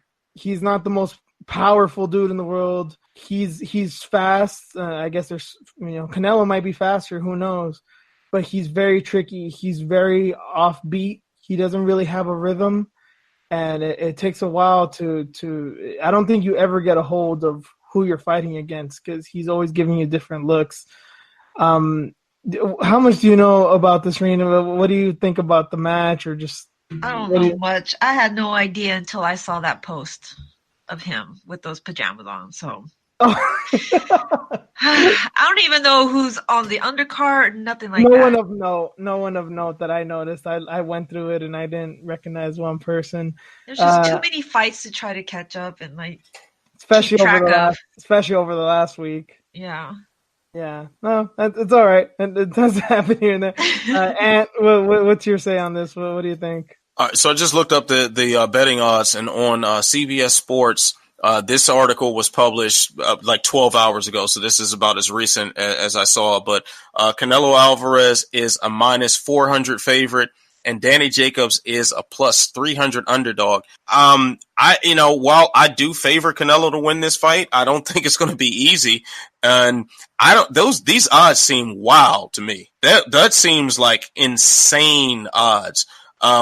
Man, I would be running to a betting booth right now and putting money on Danny Jacobs. You thought the odds would be a lot closer than this? Really? A lot closer than this, yeah. I will say, like, Danny Jacobs, like you said, he's a guy who can give you different looks. He's fast, he's smart, he's tough as all hell. I don't see anybody steamrolling him. Like, he gave Triple G all that he could handle. Some people still think that Jacobs won that fight. Like, I just don't see how you can look at Danny Jacobs' body of work and put him as a 3-1 underdog. That's just nuts to me. Mm-hmm. The other thing, I'm not just saying that he's tricky because of his style and the skills that he possesses. He is tricky in that way, but the other thing about him is that he's tricky and I don't know if he's doing this on purpose or it just comes off this way, but he's kind of good with the judges. I think he has a style that can trick judges to make it seem like he won rounds that he may not have won. And I know it'll be hard in Vegas with Canelo. There's always that thing of Adelaide Byrd is on the judge panel for this, so you know the fix is in. So we don't say that name around here, Ant. I forgot about that shit. I forgot about her. Oh man, it seems like it's been a while since she's judged something. Oh shit! I wrote an entire op-ed about how much she sucks. So yeah, I'm on the Adelaide Byrd sucks, and I think I called the article Bird Brain. So that shows you what I think of Adelaide Byrd. Yeah, I mean, you won't find any resistance on here or in much of the fight community, but yeah, he has his back against the wall with the judges, with Canelo. It's not an easy fight, but yeah, I definitely think he's gonna give Canelo all that he can handle. It's just I don't know. I guess the only reason I'm picking Canelo is that Triple G hurt him in a few spots, but he still wasn't close to finishing him. And I know Jacobs has some power, he has some pop, and he throws some good combinations, but I mean, unless Canelo really is in training or he's just really thinks he has this in the bag, I don't think he's going to catch him with something that substantial. And I think there's going to be close rounds, but I don't know. I just think if they're close, most of them will go to Canelo. And that's unfortunate. I hope Jacobs can do something dramatic besides make the fight close, because I think just landing good combos and switching stances and doing the little things that he does, I don't think they're going to be enough to actually get the decision. So yeah, that's a fair assessment too, man. And I think we gotta give Canelo a lot of credit from those Triple G fights. Even if I had Triple G winning at least the last one, I'm trying to remember how I scored the first one. I think I might have given Triple G the first fight also, but either way, Canelo had to elevate his game. He had to add wrinkles to his game. He had to just change things up in a way that he wasn't used to. And I think a fighter like that, as good as him, who went through just war with Triple G, 24 rounds with Triple G is nothing to sneeze at. And for him to respond the way he did, those are the fights that make you better. At his age, at least. It'd be one thing if he was a bit older and that level of damage would probably make him decline. But at 28 years old, yeah, that's going to make you better. And I think we're going to see a better version of Canelo, but I still think a better version of Canelo has a tough time with Jacobs, even if he does get the win. Yeah, well put there. All right, jumping back into MMA, Invicta. Well, by the time this comes out, this will be tonight. So Invicta is having its Phoenix Rising tournament. So this is I've never heard of something like this, at least not in a major MMA promotion. But they're having a strawweight tournament for the vacant title, and they're one round fights up until the final. And they basically they pulled out their entire roster. They still have some of the best strawweights in the world, and they put up some good matchups. Unfortunately, Mizuki Inoue and Janaisa Morandin got pulled, who are they're great in their own respect, but they couldn't really make weight, so they're out. But the fights that are left are excellent. We have some UFC veterans, we have some prospects, we have some Invicta veterans. So we have Daniel Taylor versus Juliana Lima. That's one of the fights. There is another. Where is she? Oh, Kaylin Curran. Kaylin Curran is fighting Suna Davidsdottir, who's exciting as all hell. It's hard to know how. Obviously, there's no real main event because that all depends on who wins. There's another. Itzel Esquivel. She's pretty good too. The one girl, I don't know if you guys know of her, Brianna Van Buren. If you guys haven't seen this girl fight, you should watch her. She's my dark horse in this. She's very young and not a lot of people know her, but I would not be surprised if she wins. What do you guys think just overall about the tournament, the format, and what they're trying to do here? I do like the idea of a tournament, and it's just a shame. Invicta consistently puts on a very good product. They always have good fights, and they seem to just keep finding talent. And no matter what, the moment they have someone that looks remotely like a star, the UFC just snatches them away in a heartbeat and leaves entire divisions in shambles over and over and over again. So that's a whole nother rabbit hole I probably shouldn't go down. But I do like this format. I do want to caution against trying to make a lot of picks with certain things in formats like this, because these things throw people's games off big time. Like recently, I guess it wasn't that recent. I guess it was over summer when PFL had the quarter and semifinals of their tournament in Long Beach. And I'm at that fight as well, man. And it was kind of strange watching, certain fights where, okay, if this had been going on, the momentum was starting to shift at the end of the round, but hey, it ended early. So now we're judging 2 rounds instead of 3. And those little things become such a nightmare for coaches and for the fighters as far as game planning. And you got to save some in the tank in case you fight again. And there's always an alternate sitting there. So there's all these different variables and you don't know what style you're up against. I quite frankly am going to just sit there and watch it, enjoy it for what it is, but it is going to be very difficult to make significant picks off of this, just looking at the semblance of a bracket that obviously has just been altered within the past several hours. Yeah, and the reason I'm picking Brianna Van Buren is not just because I think she's talented. She is. There's a lot of good girls. Sharon Jacobson and Kay Hansen are 2 of my favorites, and they're absolute animals.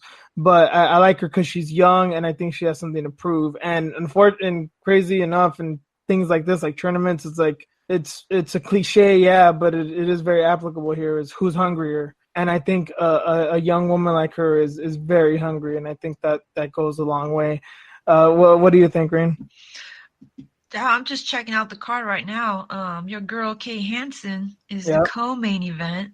Well, and it's like I said, the setup is kind of weird because it's all gonna change, But yeah, she's up there. Yeah, and then I'm looking at like the weight and stuff. Like, how much did Mizuki and that other gal miss weight? Because Mizuki never hit the scales, and she never. No, and Janaito, I don't know how much she was overweight, but I mean, as long as you're over a pound, that's it. So that's it. Okay. And Janaisa has had weight problems before, but it was at atom weight. I don't know what happened. Invicta, it comes with the territory, man. Someone's not going to make weight. It just happens. It's just a matter of by how much. I don't think I've ever seen a card where everyone makes weight. It just happens. I don't know if it's a female thing. You always hear that. And once you have 20 girls on a card, it's like, well, someone's going to get unlucky. I don't fully know. I don't want to speak out of turn, but I guess it's just a statistical thing. I'm not sure. Interesting. I might have to tune in because Jimmy Smith is back. Yes, Jimmy Smith and Laura Stanko are on. And if you guys have not seen their countdown shows, they're on YouTube now. They're excellent. They're up there with like classic HBO 24/7 as far as, ways of hyping you up. They do little profiles on each girl.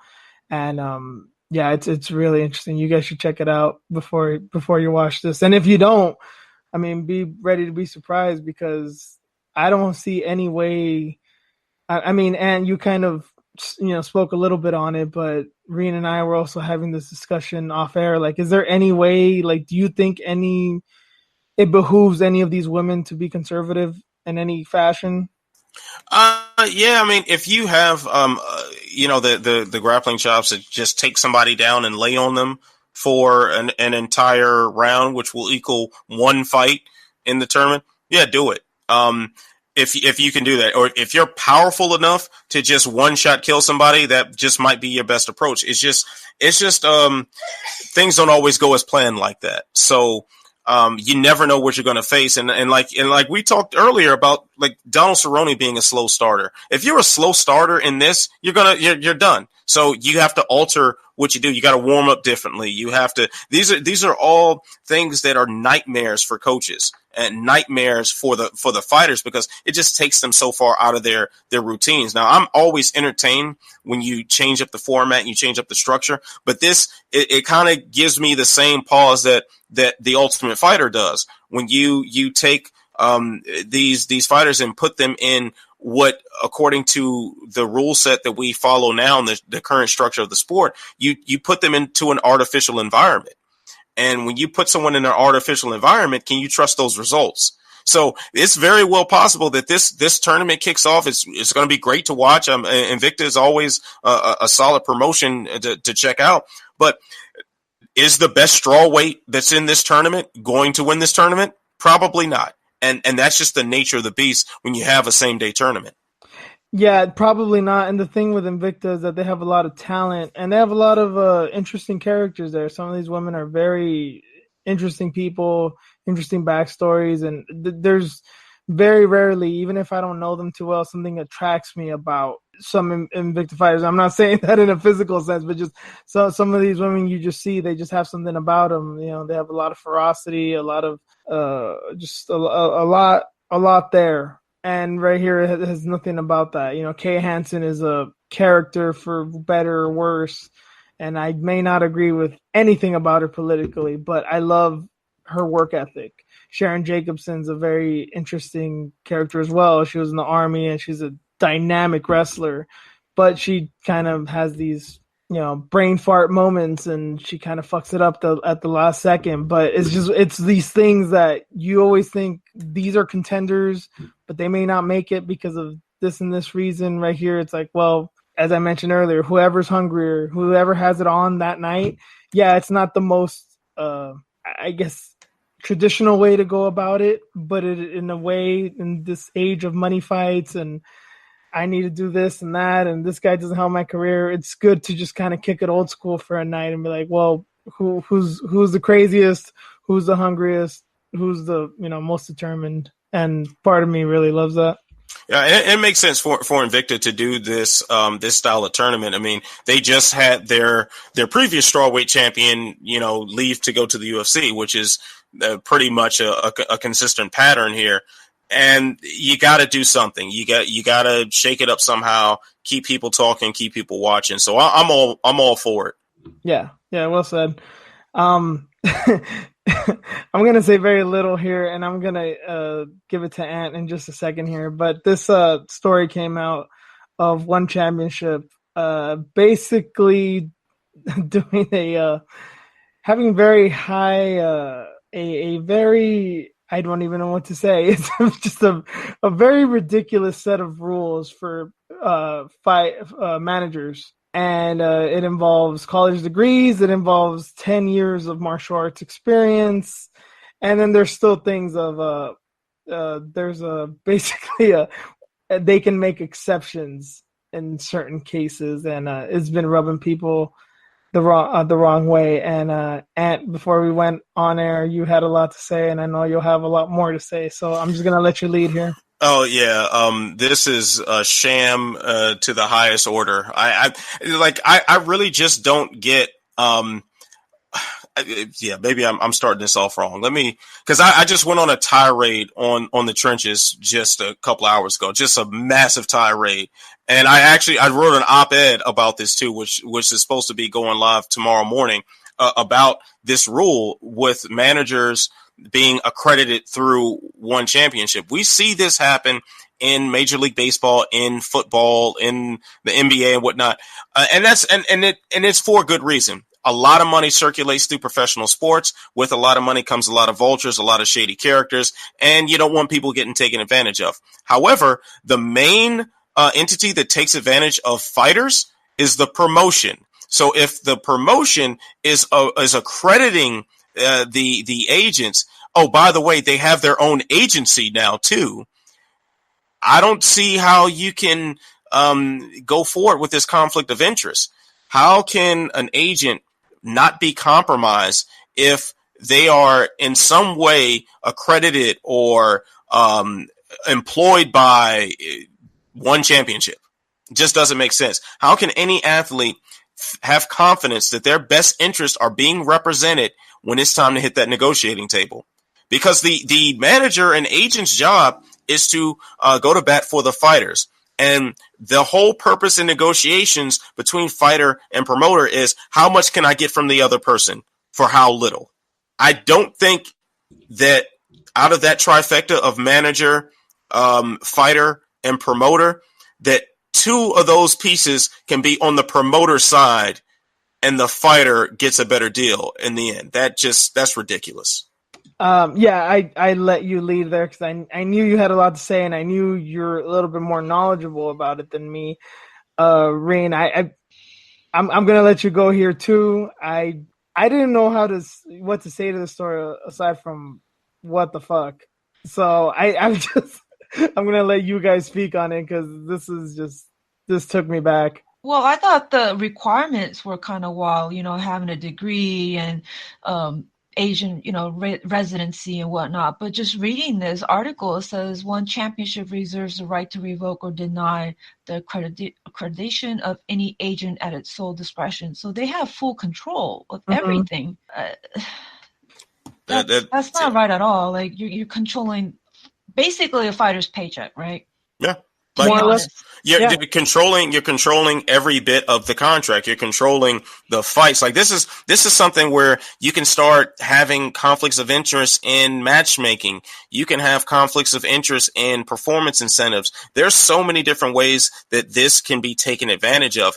And I know one likes to promote themselves as the pinnacle of integrity and honesty and all beautiful things that are supposed to be martial arts. And that's all fine and dandy, whatever. But you're a fight promoter. You're inherently crooked. You're inherently not to be trusted.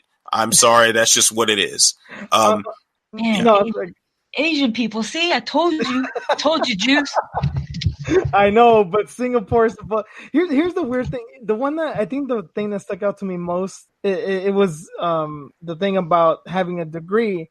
And the reason that stuck out to me is because it just kind of hit home, I guess, in a way, because there's a lot of jobs in the market now here in the States that they're requiring a degree, even though it's like a $25,000, a year job, things that you would never think. And it's just all kinds of weird red tape and bullshit going on with that.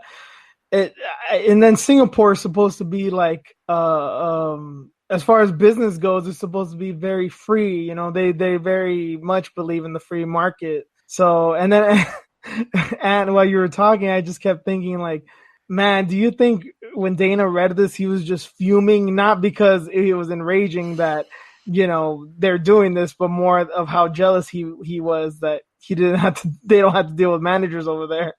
Oh yeah, that he didn't think of it first. Like, and thing is, like, he could have thought of it first, but that doesn't fly in the U.S. At least not above board. At least there's not a public policy or like a publicly known policy that ensures that this happens. Like that's the thing. Like everything that One Championship does, and I will say again that I do like the product they put on. I do enjoy watching their fights. I love the having Muay Thai fights in a cage with MMA gloves. I love stuff like that. But it ain't going to fly in the U.S. Athletic commissions aren't going to allow these sort of blatant conflicts of interest, at least on public policy. Like, come on now, at least pretend, that this shady stuff ain't going on. Like they just put it in plain English and put it out there. That's wild. Like that's really crazy. And as far as the requirements go for the college degree, like that's a standard in the typical Major League Baseball or NBA agents. They have to have degrees and have accreditation and all that stuff. But those guidelines are set by the players' associations.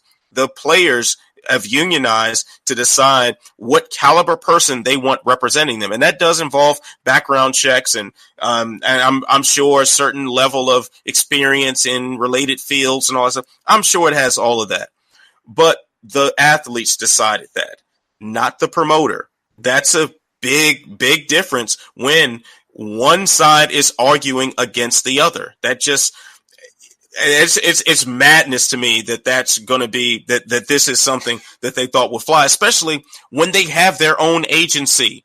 Like that's the biggest red flag in all of this to me.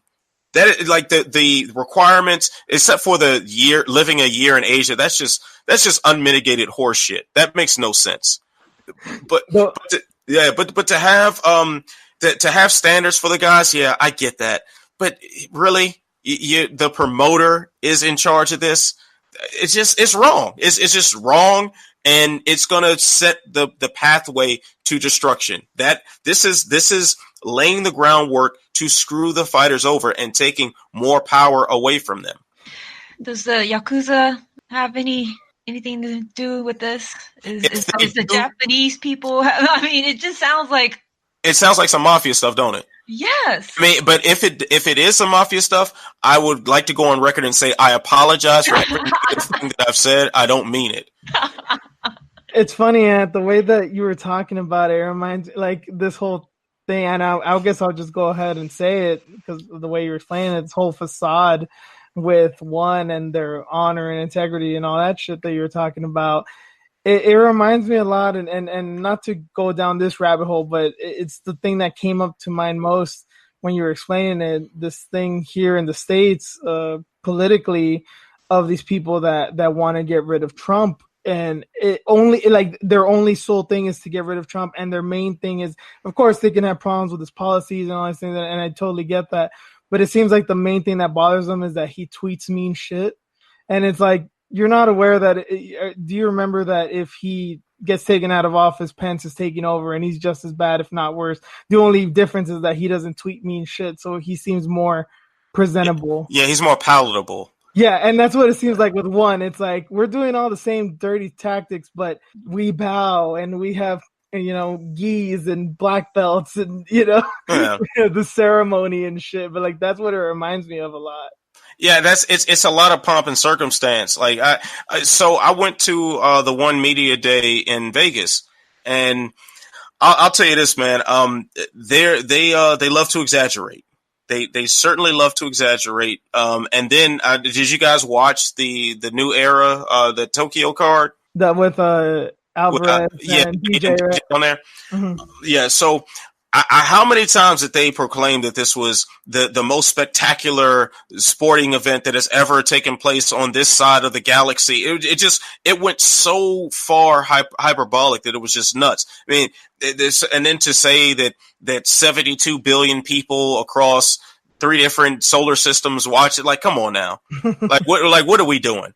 It's unnecessary. So in the same breath that they all make these outrageous claims that are just blatant lies and just aren't rooted in any sort of reality, like their quote unquote weigh-in system that doesn't actually exist, that no one has independently verified exists. And how I say independently, I mean someone who is not an employee or a contractor or doing business with the promotion. No media has seen a weigh-in since they enacted this policy. So when you're talking in those terms and you're talking about this sort of track record of complete lack of transparency, I automatically just don't trust a policy like this. I just don't.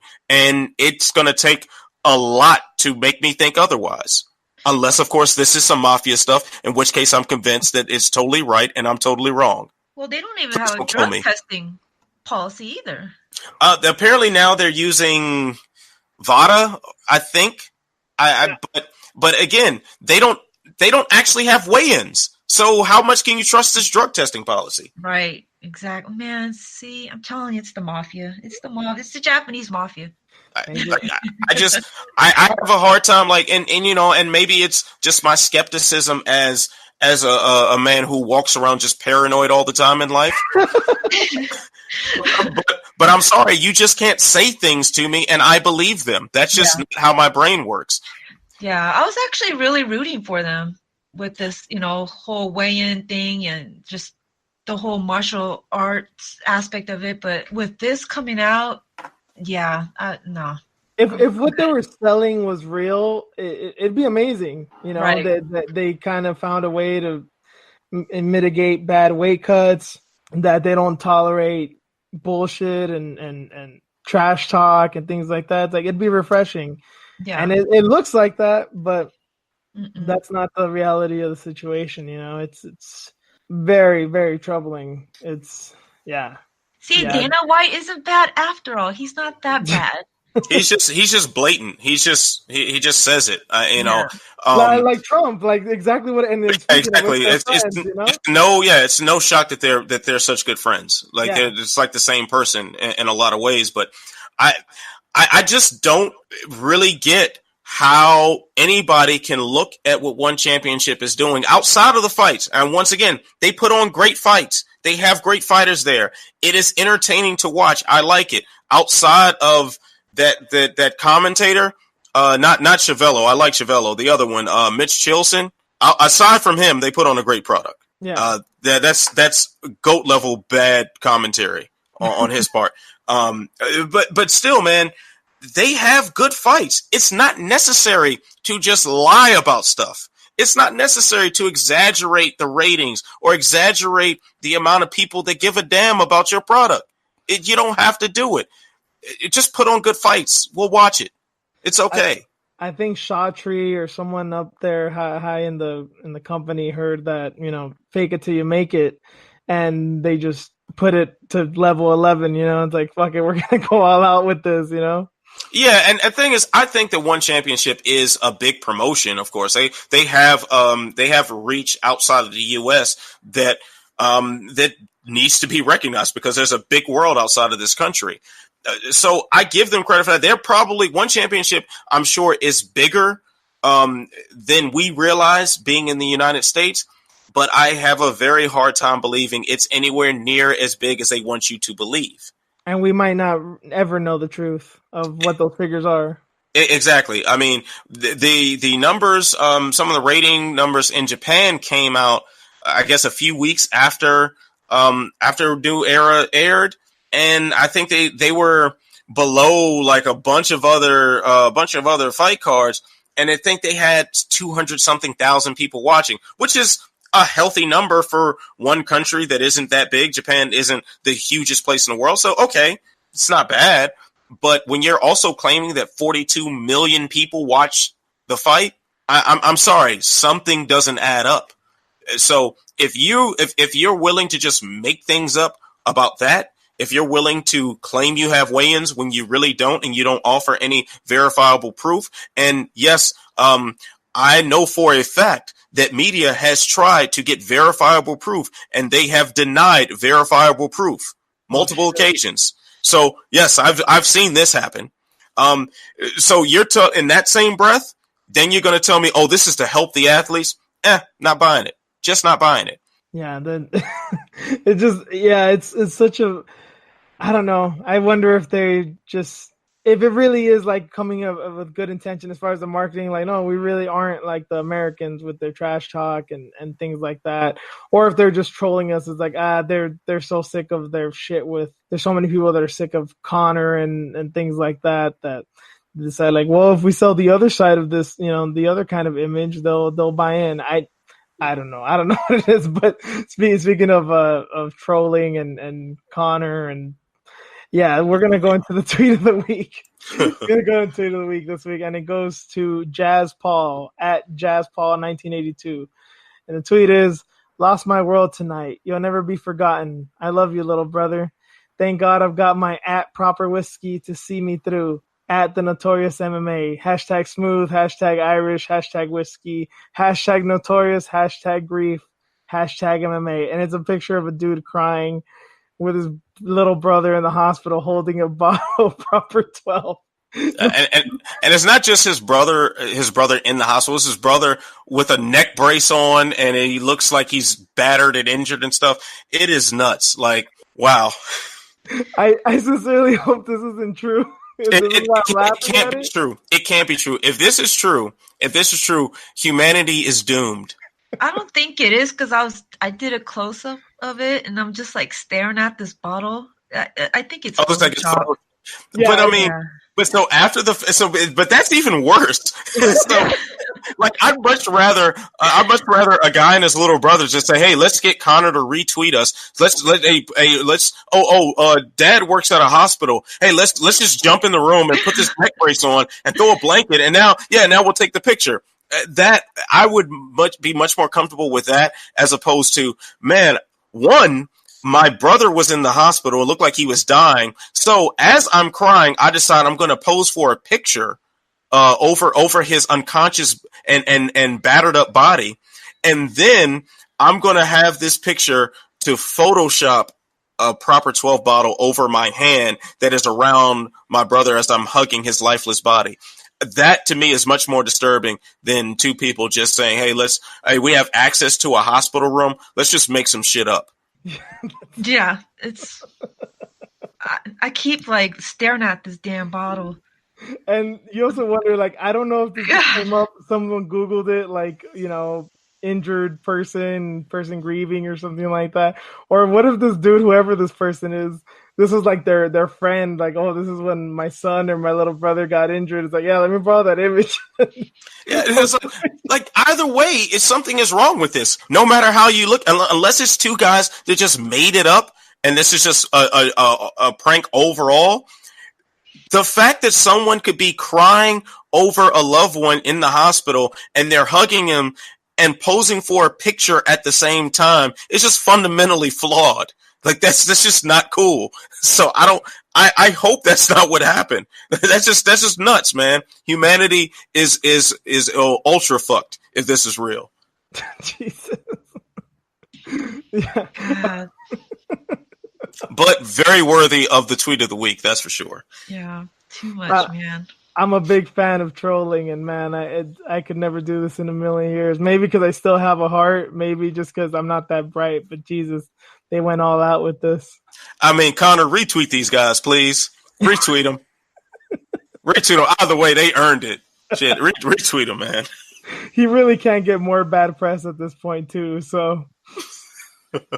Yeah, have a heart. Retweet this dude who's mourning his brother being hospitalized by chugging down some proper 12 as he poses with a bottle over his lifeless body. That's what's up.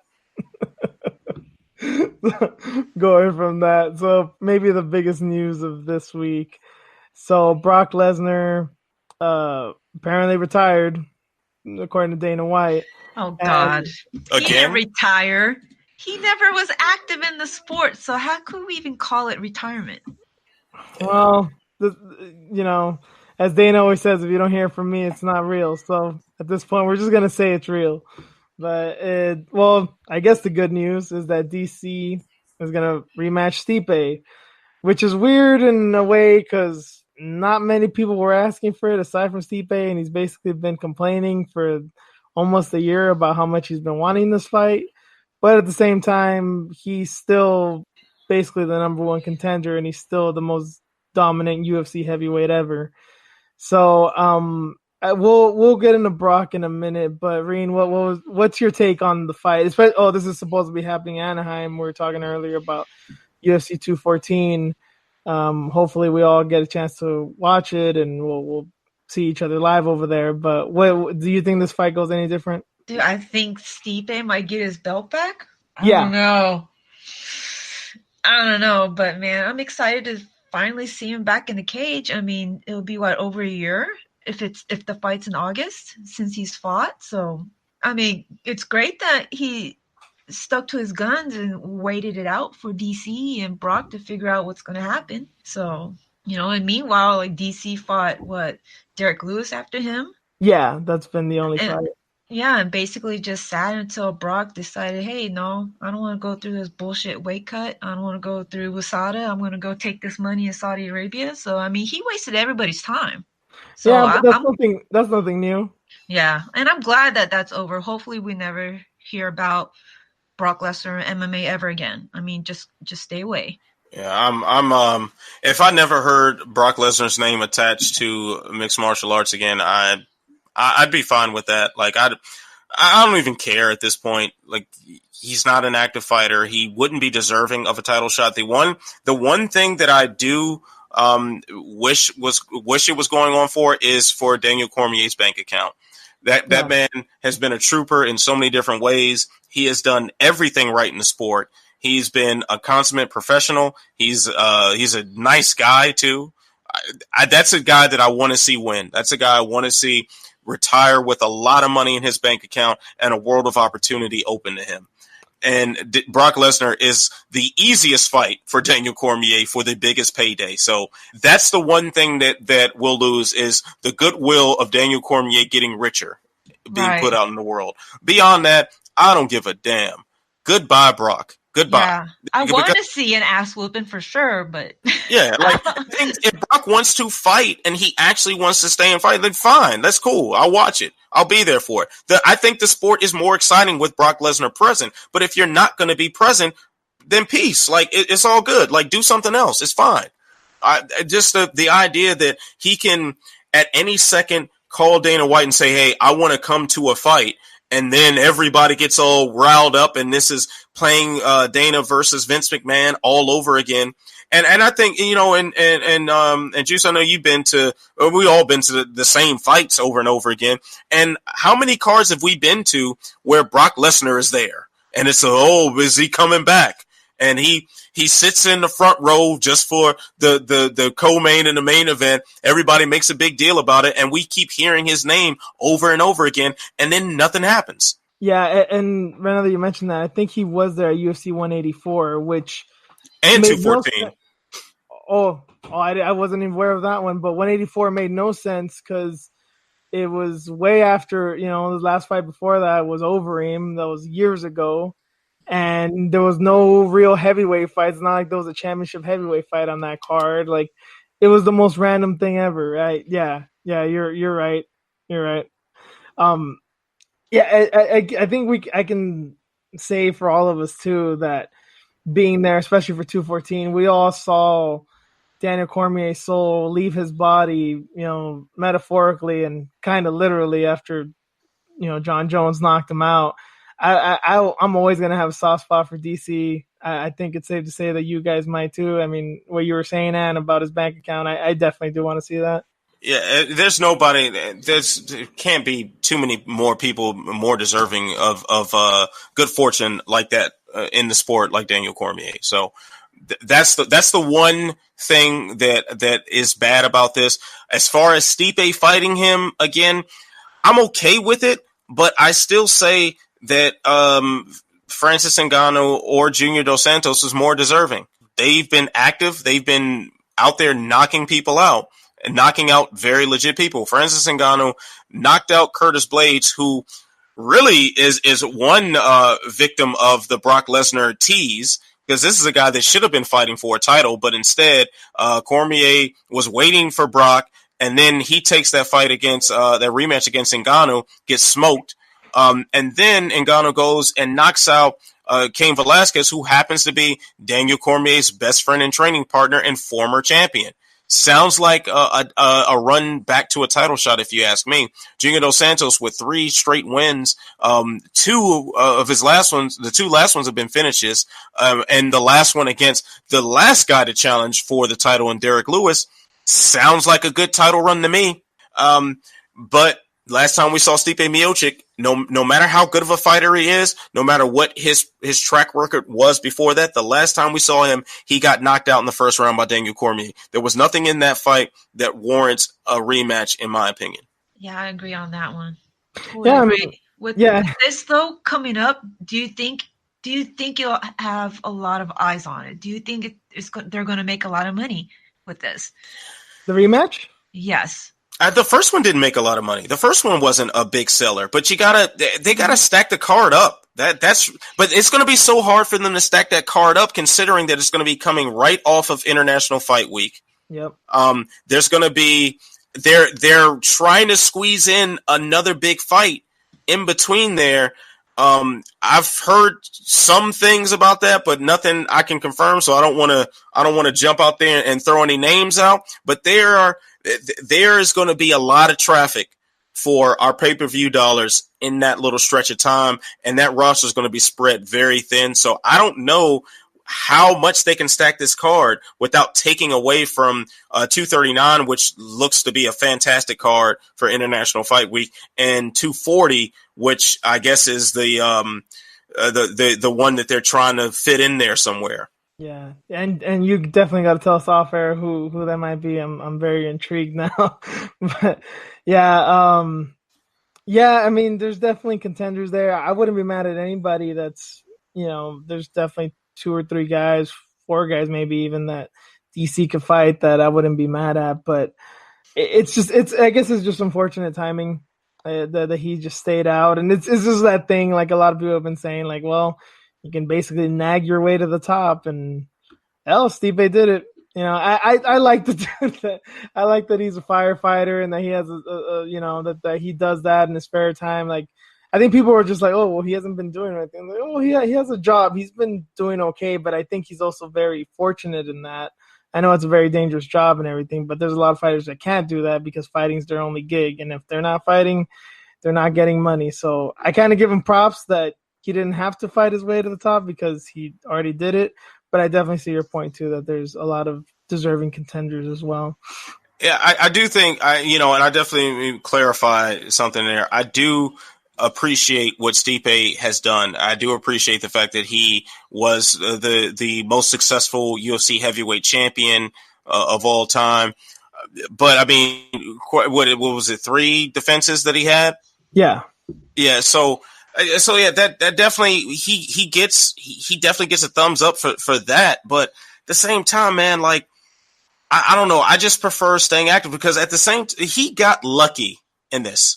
If the UFC's pay-per-view structure was what it was, like they just surprised everyone with this ESPN Plus thing a month ago or whatever. If that structure was the same as it was before that, Stipe would be sitting down right now. He would not be getting ready for a Daniel Cormier fight.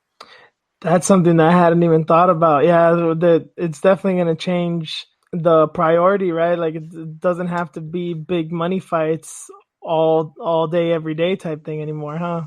Right. Well, guaranteed money is flowing into the company. So you don't like the star fighters don't have as much power to say, hey, I want X, Y, and Z in order to step foot in the cage because, hey, UFC got paid regardless. Damn. That's a good point. That's kind of, damn, that doesn't, as I said, when it first came out, I'm like, this deal, is it good for anybody aside from the UFC? And more it shows that it's not good for the fighters. It's not good for the fans. Yeah, there's not a lot to take away from there. Yeah, you think Chaudhry made up that deal, huh? Yeah, yep. Who knows if he actually gave Dana a call? I wouldn't be surprised. Would not be surprised.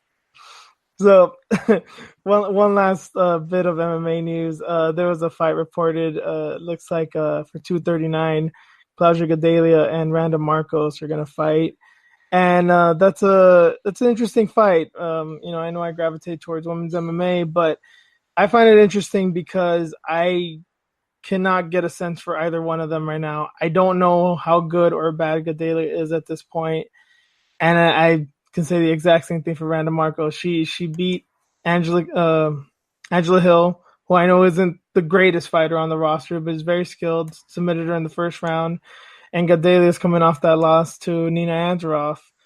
And I don't know. This could be, Randa Marcos can finally be a top contender, or Gadelha just beats a girl who she's supposed to beat. What is your thought, Reen? Just don't have Brian Ortega on the same card, and I think she'll be fine. Oh, my God.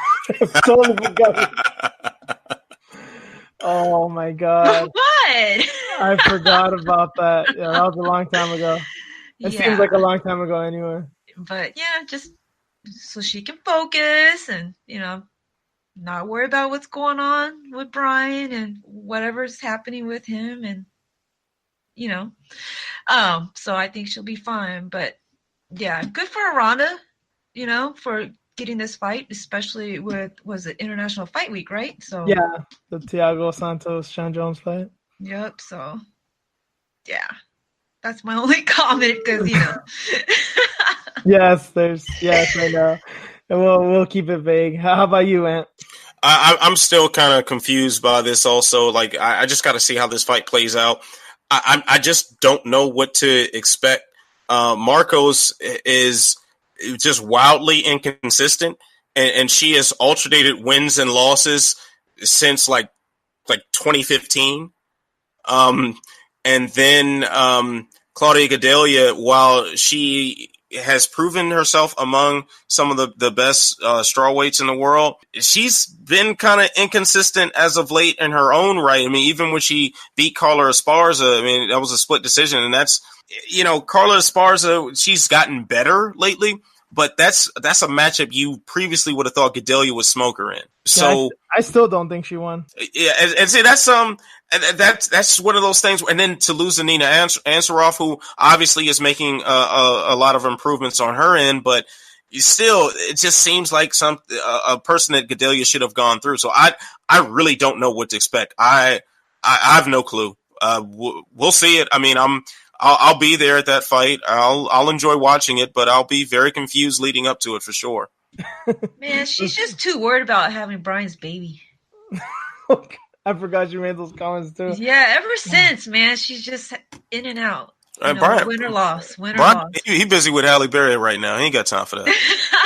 Oh yeah, I forgot about that too. Goddamn Halle Berry, man. She shows up at the most random, like she was a cyborg, and yeah, I don't know. I don't know what's in her. But shout out to Brian Ortega, man. Nice guy. Brian Ortega's a really nice guy. yeah. Reen and I have gone. Yeah, I'm just gonna keep quiet on that one. But that does it for MMA. So we're gonna get into our news story of the week. And the news story the headline is $30,000 in cash spilled off the back of a truck in Michigan. Cops are asking motorists to return the money. So it was a dude in his truck. He had a cardboard box full of cash, went on the US 31 highway, and the shit flew off.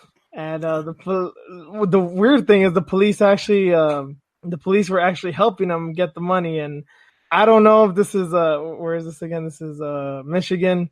Maybe it's a small town, but Reen's in Sacramento, and it's quite a big city. But Aunt, you and I are in LA. What are the odds that this would ever happen in Los Angeles? Yeah, right, man. If anybody's got first of all, if you got a cardboard box full of cash, like, okay, Walter White, what are you doing? Like, why? Why are you running around with a box of cash in the back of a pickup truck? That's just dumb. You don't deserve the money if you do something that stupid with it. And then in LA, no one's going to help you. You're not. I mean, in Michigan, this dude ain't getting the money back. We know that off top. But in LA, yeah, that's just not happening. The cops are going to take the money from you and probably and find whatever drugs you're selling. And if not, they'll just plant a bloody glove on you. So you're just going to be screwed. Like, just don't put a box of cash in the pickup truck. Don't do it. If you are going to have a box of cash in your pickup truck, in the bed of the pickup truck, at least cover the top. Maybe. I don't know. Just a wild idea. Tape it up, something. Yeah, just close the lid, maybe. I don't get it, man. And people actually gave it back. Almost $4,000 was returned by one woman, and two 17-year-olds handed back almost $630. Oh, those two teenagers. Well, when they get to be adults, they're gonna think about that. And be like, man, I was stupid. Mm-hmm. Yeah, I would have never gave it back. That's me. Like, who has a cardboard box of cash? Like, what are you, a stripper or something? What the hell? I know exactly. Like, what are you doing? Like, seriously. Like, I know when I first started, I used to bartend and wait tables.